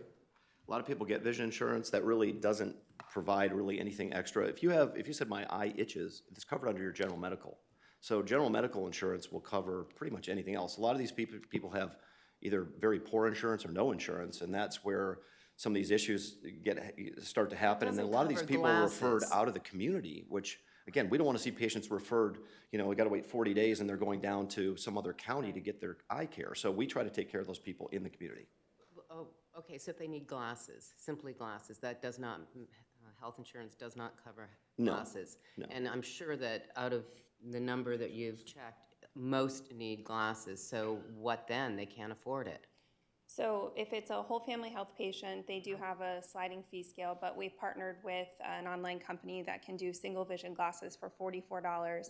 Walmart here in Vero has also $55 for single vision, so we're referring to them. The patients can take their prescription wherever they'd like, so if they have, you know, resources in other places, they can use the prescription wherever. I have a process question. We worked hard and put our budget to bed in September. How come we didn't get a request for this funding as part of our normal process? We submitted our budget on time. I thought we we were have on we have time. emails and everything else we submitted when we were told to submit. Looking to staff, is that accurate? I never received it. You didn't? Kaylee and I talked about it when it came time for, you know, when we got to the point where we were getting ready to approve our Right. budget. And I said, I've never received it, so that's when I asked him to put one in writing. Okay. So I don't know if it, I don't know what happened. I never received it. I mean, it's not an insignificant amount of money. It's, we maybe got 10 or 12 programs that are in that area or greater. That's just, and I'm not opposed to it. I just wanted to ask the question. Well, I think what we should do is we should do that at our next. No, chairman's I agree. meeting. I think we- Okay, we should decide and We don't have need to that belabor it, discussion. but- We don't need to belabor it here, but to do that. Okay? You okay with that? Yeah, I am. Okay. I'm fine with that. Yeah. And I certainly see the value in this. I mean, it's not that I don't, and again, I may not have gotten the training or gone through it or seen the machine, but the fact is, it was real easy to understand. You're making a difference for a lot of individuals. So, I just feel that the school system does all kinds of different checks. I can't imagine. We just have to get to the right person. yeah, we can help. That can't be There done. are ways we can help, I'm sure. Well, I know you and Frank are talking about a lot of those, so I encourage you. I mean, and he stepped out here, but I know he will Have you find some places. made contact with Dr. Moore or anybody yet, or do you know where it is in the process? I guess I'll wait till he We've gets tried in back. the past, the school district, trying to get to the right people, it just has not been accessible for us. So we've offered Like I up. said, I'm sure Frank is meeting with people on the school board to get to know them, and that's something I'm sure he can put in his That would be great. discussion. We will find more places to put it. Okay? Yeah. Thank you. Any other questions for Dr. Mallon or Kaylee? Thank you. Thank you, guys. We Thank really you. appreciate you coming in. Okay, trustees, any unfinished business? Any new business? Any other business? I know, that always sounds really strange. Okay, public comment?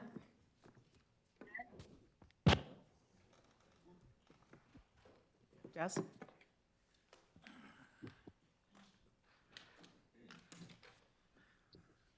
Can you state your name and where you're from? Hi, my name's Steve Gagne. I live down in the Vero Beach Highlands. I've been here, living here in Vero for 30 years. We came here today partly at the suggestion of Paul Westcott concerning our experience with the hospital. Now, I know that you probably hear a lot of complaints from people, and everybody's sick and tired of people who go around becoming grudge Curmudgeons? grudge misers.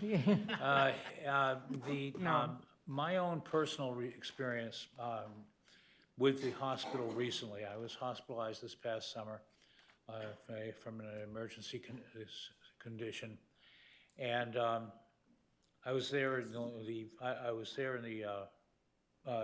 emergency ward less than 3/4 of an hour, and they immediately understood that they had to admit me, which was a surprise for me. 6 years before, I had also been in the emergency ward and came in with a high blood pressure condition, which was affecting my vision. And so what they did was they put me through 9 hours of tests and didn't give me any blood pressure medication. And then decided at 9 o'clock at night that they were going to stick me in a bus and send me down to Miami. I decided I was never going to go set foot back in that hospital again after that.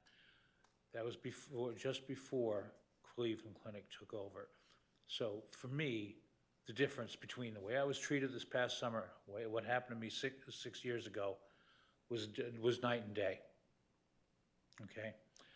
My wife is a nurse. She tends to see the more detailed side of things that I didn't pick up on at the time.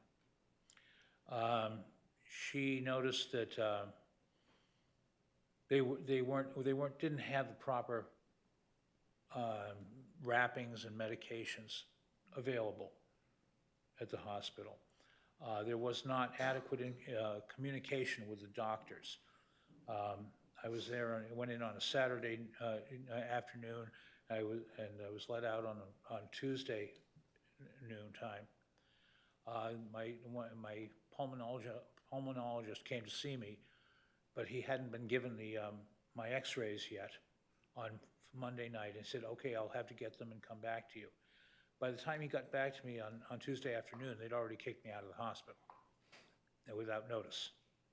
I mean, they were saying, oh, well, you'll be here another day or two, and then all of a sudden, the nurse came in and said, get your stuff going, you're leaving now. The abruptness of it was a little bit disconcerting, to say the least. There were some other things that my wife might be able to fill in on, but as I said, I didn't see as many bad things about it as she did, and I was very pleased about the improvement over what of how the place was being run. But even so, there were a few shortcomings, and also I noticed everybody else brought up the subject tonight about the phone system. 90% of the problems with the phone system could be handled if they put in a procedural thing that anybody who's talking to you on the phone tells you what their extension number is. This is not a practice.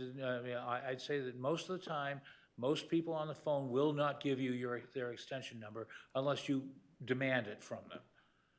And that makes it kind of hard to make any callbacks. They call up and don't leave messages. They called from Weston. Yeah, and they're calling from Weston. I mean, there's a certain breakdown in communication somewhere between here and there. For instance, my wife, a while back, had scheduled a mammogram. She was talking to the scheduling department, and the scheduling department assured her, yes, you're going to have it at this day, yes, you're going to have it at this day. A couple days before, she gets a call to confirm it, and they tell her that it's down in, what was it, Coral Gables or someplace like that? Coral Springs, okay. And there was just no concept there that we're in Vero Beach. I mean, you might as well have been having her send her up to Cleveland to do it. They need better communication over there. And they also need, I mean, I had a bunch of sores that were being treated at the wound clinic, and when they took off the wrapping to examine it, they didn't have any replacement for it, and they had to jerry-rig something out of gauze and ace bandages to cover up the wounds again after they inspected it. And they're right across the street from the wound clinic. Why couldn't they have called down there and gotten the right materials? That's where I got the materials to begin with. I realize you can't have everything you need all in every single place at all times, but they've got to have a way of communicating and being able to move the stuff to where it's needed rather than just having it sit there collecting dust where it's not being used. I appreciate your sharing and all of that. Tonight, when they spoke, they did give us numbers and to call. Okay. I would definitely make a phone call and have a good conversation. I can say, Dr. Peters, he listens. He really does. And you know, make that phone call and make sure that they understand. It was clear he was sincere the about things it, that you're yeah. talking about, it's very difficult. We don't have any say on that kind of thing. Yeah. You need to reach out to them, and I encourage you to do that and have a voice with them. Well, the thing is, they walked out before the public comments. And they did do, they have an ombudsman, Yes. okay, that they specifically put in to be able to address issues with patients and stuff.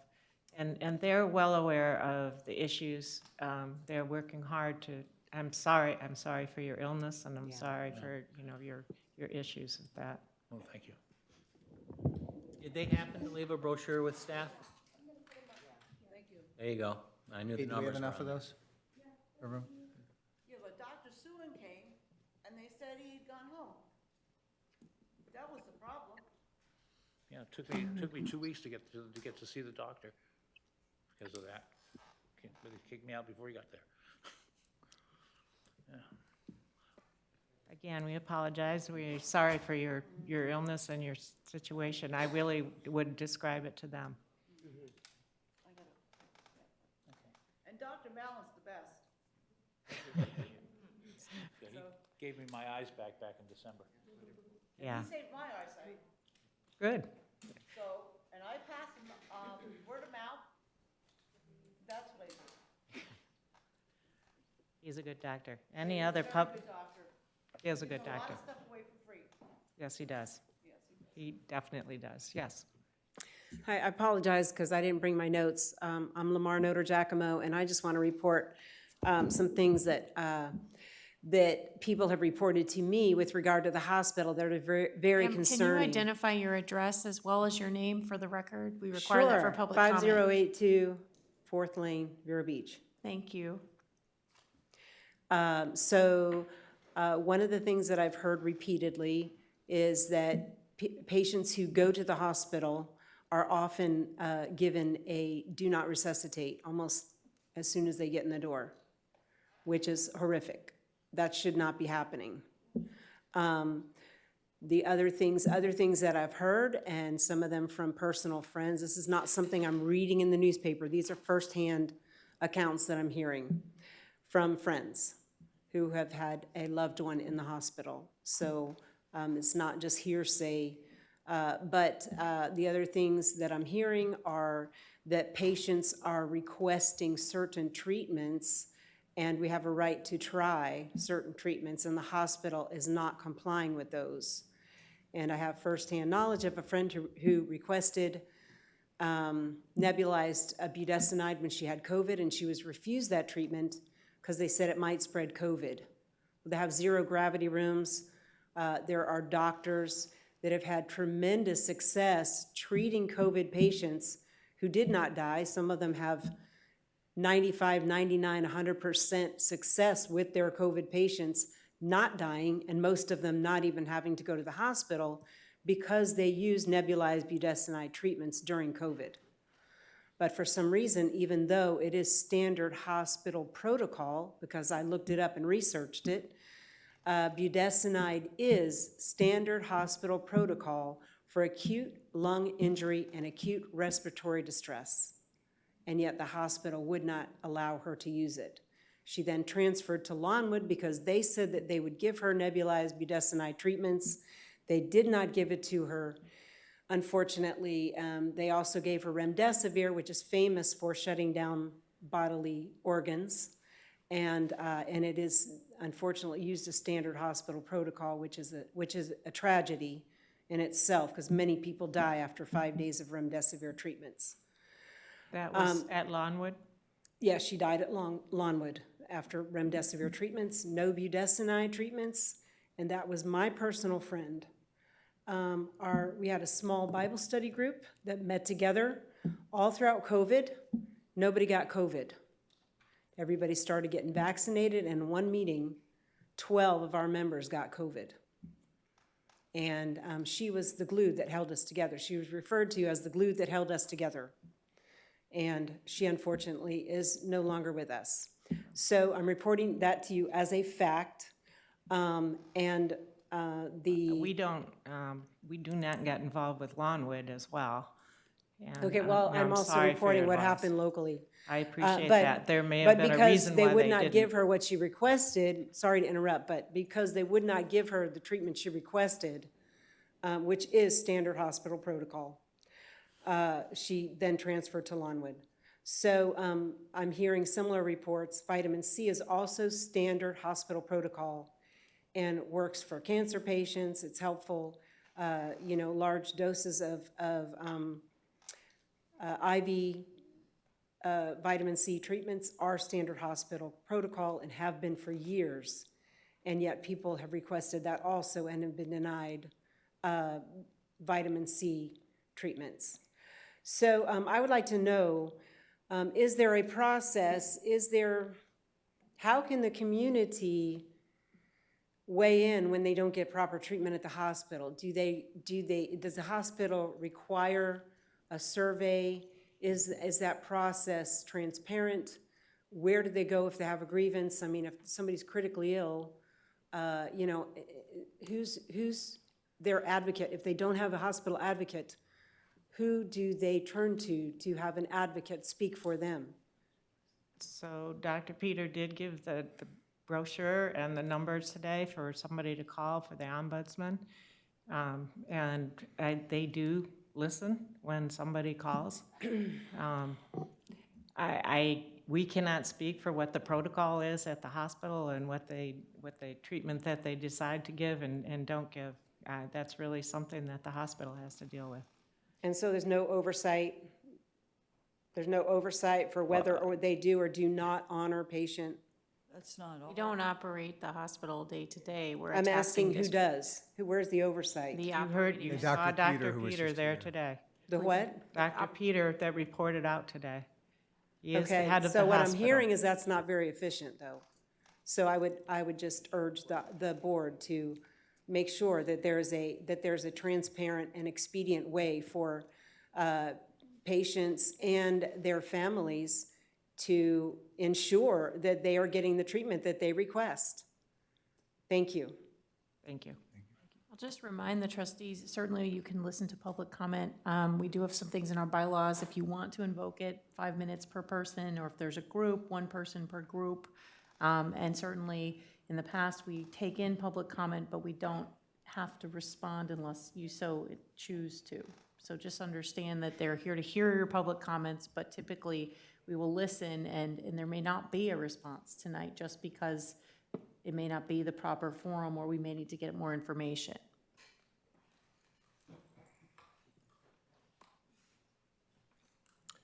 Good evening. My name is Doug Demuth. I'm at 1804 East Sandpoint Place in Vero.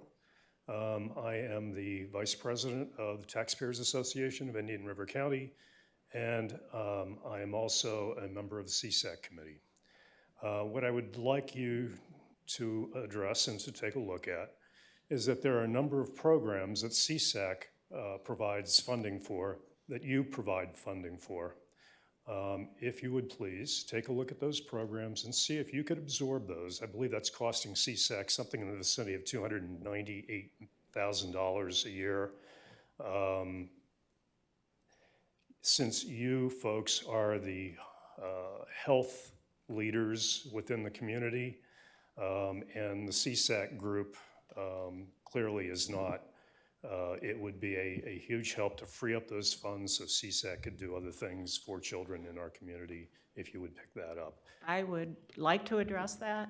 When Anne Marie Soriano was here as the executive director, she and I met 3 times with the county to do exactly what you're talking about. At that time, it was upwards of the number of $300,000, $400,000 worth that we said probably belonged to the hospital district. And we have been unable to get that agreement at this point in time. I don't know, Michael, you're on the committee as well. I know that there had been a renewed interest in looking at that, but this group is very open to that and does want to do it. Leadership in Human Services and CSAC are aware of our desire to have discussions. I've said here, and I'll say to you, I get a little hung up about stay in your own lane, because I think that's, it's never black and white. Doug, if you looked at the actual mission statement of CSAC, it starts out basically talking about the health and well-being of our children in the community. So I don't think we can just absolutely, as a CSAC rep, divorce yourself from programs that might have health components. And the last thing I'll say is, you had shared information. I was fully aware, and when we went through the process this year, there were several programs, several agencies that had programs that were being funded by or had asked for funding from both entities. And we talked about how is the dollars you're asking for us here distinct from the dollars that you are asking from there. I don't have it in front of me, and I've moved beyond that and been focused on budget, so I'm into numbers. I kind of remember in one case, somebody had wanted materials and needed curriculum versus some. We don't do that. Yeah, which we don't do. Right. So that was one of the ways. So I understand where you're coming from. You'll see in some instances, same agency, same program, but they're funding different parts. Well, the numbers and the information I'm providing to you is what was provided to me from the county staff. So this isn't something I've researched. This is something the county staff has researched and was looking into and questioning whether this was something that we could have a We don't conversation disagree. about and see We if there are was some open way to that could we be are open to the transferred. conversation. We've already been having that conversation. In other words, that once we got through our budget process, it was too cumbersome to try and think that level of strategy because we were far enough in. But that is a topic of conversation, both in terms of the topic you brought up, but if you look at some of our requests and perhaps some of your requests, there may be duplication of effort that we could work with those entities to coordinate a little. They can't, one entity can't do all of one thing for the county necessarily, but there is the likelihood that we can coordinate between entities so that if an entity is doing a little bit of this here that this one's doing a lot of and is better equipped to do, we can persuade them to, why don't you let that go and let it happen over here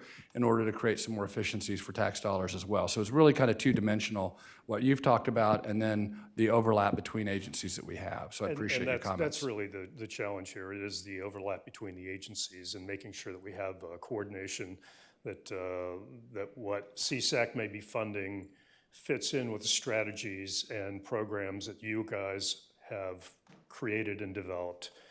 Making sure we have a hand-in-glove fit if in fact CSAC is going to continue to support these programs. The same thing goes with the school district. I mean, we need to open that line of communication with them because there's clearly a lot of overlap with the school district and with CSAC as well. And from what I've heard today, a little bit of overlap between you guys and the school district. So it's the three entities that are part of the community outreach for health, education, and child welfare that really need to, I hope, and will in future, have a better synchronization in the programs that they provide and how they're administered. So thank you very much. The good news is that prior to recent, we did not have a representative on there, and now the hospital district does have a representative. And that at least allows that communication to There's happen certainly better. potential now, I think on both sides, because of the staffing primarily now that exists with the county. You saw at the meeting the other night, I mean, they're starting to move in the right direction on some things. This is one of many things that we need to get to. Well, again, I just So thought I'd thank you. bring it up. Thank you very much. Thank you for bringing that up. Appreciate it. Any other public comment?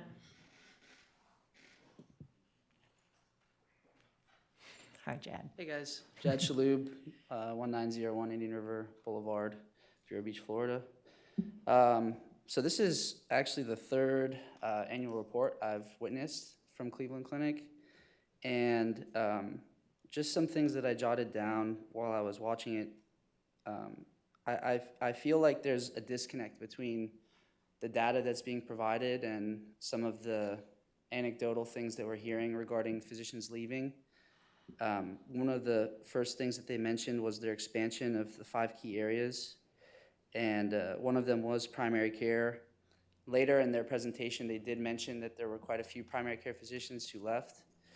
And so just some ideas that, if you're willing, I think would be good to request from Cleveland Clinic. Some key performance indicators might be the number of physicians that they've recruited, the number of physicians who have left, the % increase of salaries for physicians on average, and the average number of years experience of the physicians on staff. And the reason I think that these are important is because this would show us, this would validate, how many physicians they are recruiting, how many are leaving, of course, and then the money that they're spending to replace these physicians, as well as the experience that these new physicians have, because there's a lot of, I can say from personal experience, I actually did visit the ER last year, and the physician that saw me in the hospital was a recent graduate from his residency. So when they're recruiting people, and we're losing our local tenured, experienced physicians, and they're being replaced with recruits recently out of medical school, I mean, that's great, but there's experience lost in that process. I mean, just putting a doctor in the role doesn't necessarily, live up to the level of quality that we might need in a hospital, especially if there's so many new and green physicians. It would just be a good way to validate that there is still a good amount of experience. Some other notes, of course, the $69.2 million loss. This is, again, the third consecutive year that they've reported a big loss. I know that they talk about COVID, but I personally feel that there's no statistical correlation that's being provided to prove that COVID has accounted for such a large loss. And I am concerned that they continue to lose that much money consecutively year after year. I think that it is a very significant loss, and it should be grounds for concern because I don't think it's sustainable for them. And I think if they continue to lose that much money, it could jeopardize our relationship with them. And, another thing that they had mentioned was their capital expenditures. And they said that they budgeted for $57.5 million, but only spent $35.4 million. So that's a almost $22 million deficit in terms of what they had budgeted for capital expenditures in the hospital. Some other metrics that interest me are, for example, the observed over expected mortality rate. I think we need more transparency in terms of how they calculate expected mortality. Because if that's an internal process in terms of what defines expected mortality, then they're kind of getting to define their own rules, so to speak, in terms of that metric. Another thing that I noticed was they reported 93 to 98% hand washing. I think that's a large margin of error in a metric. When you report a metric and you're between 93 to 98%, this is actually something that I brought up 2 years ago, was the hand washing. Hand washing is actually very important in a clinical setting. It can prevent sepsis. It can prevent a lot of the infections that they reported. They did show that there was a spike in MRSA. And again, they say it's COVID, but there's no statistical evidence to support that it was COVID. And so I do think that if they're gonna, it just seems like their reports are highlighting the positive and not really giving us the meat of the information that we need to actually hold them accountable as our community hospital and make sure that they're living up to clinical expectations. And I think that we do have grounds as a landlord and as a public board in the interest of the health of our community to push back on them and to make sure that they are held accountable for what they do, because there is a disconnect between our community and that hospital as it stands currently, and there's a lot of information that they're providing that seems inconsistent with not only the anecdotal reports that were given, but also their own reports in terms of the financial performance that they experience, the clinical outcomes. There are inconsistencies, and I think that it would be great if we could, really point that out. And so the last thing that I'll mention was 6 weeks ago, I actually had a surgery. It was done in Sebastian, but I had this anomalous situation with my kidney. Apparently I have an extra set of blood vessels that goes to the bottom part of my kidney. There's normally only one, but I have two. So the positive is I have super kidneys apparently, but the negative was it was obstructing my ureter. So my kidney needed surgery, and so in order to determine what the issue was, I needed a CT scan without contrast. So I was referred to Vera Radiology, and I ended up needing a nuclear study as a follow-up to test for kidney function. And a stat nuclear study was the earliest they could schedule it was 6 weeks. So if I actually had to wait 6 weeks, my kidney probably would have ruptured. But fortunately, since my dad is a physician and is well connected within the medical community, he was able to help me out and get me in at Sebastian. But I just can't imagine what people within our community experience if a stat imaging order takes them 6 weeks. They probably, whatever issue that they're experiencing, certainly As a matter of fact, hydronephrosis, if it goes for 6 weeks, the kidney function will significantly decline. So an issue like that is something that needs to be addressed immediately. And I think that, you know, we're coming up on 5 years with Cleveland Clinic, and,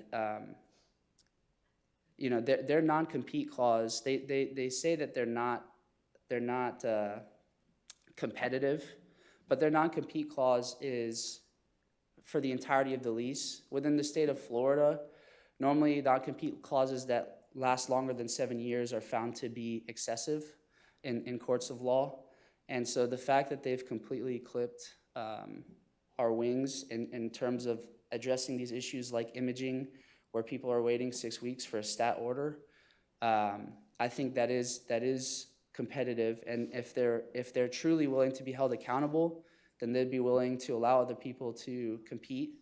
And they, you know, I know that you guys don't like Ed, to. I'm gonna have to cut you off at some point here, okay? Okay. I apologize Well, for that. what's my time? But I've been watching. Timing it, but we're well past 5.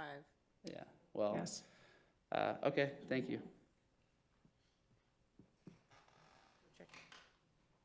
Any other public comment? Hearing none, we are adjourned. Thank you.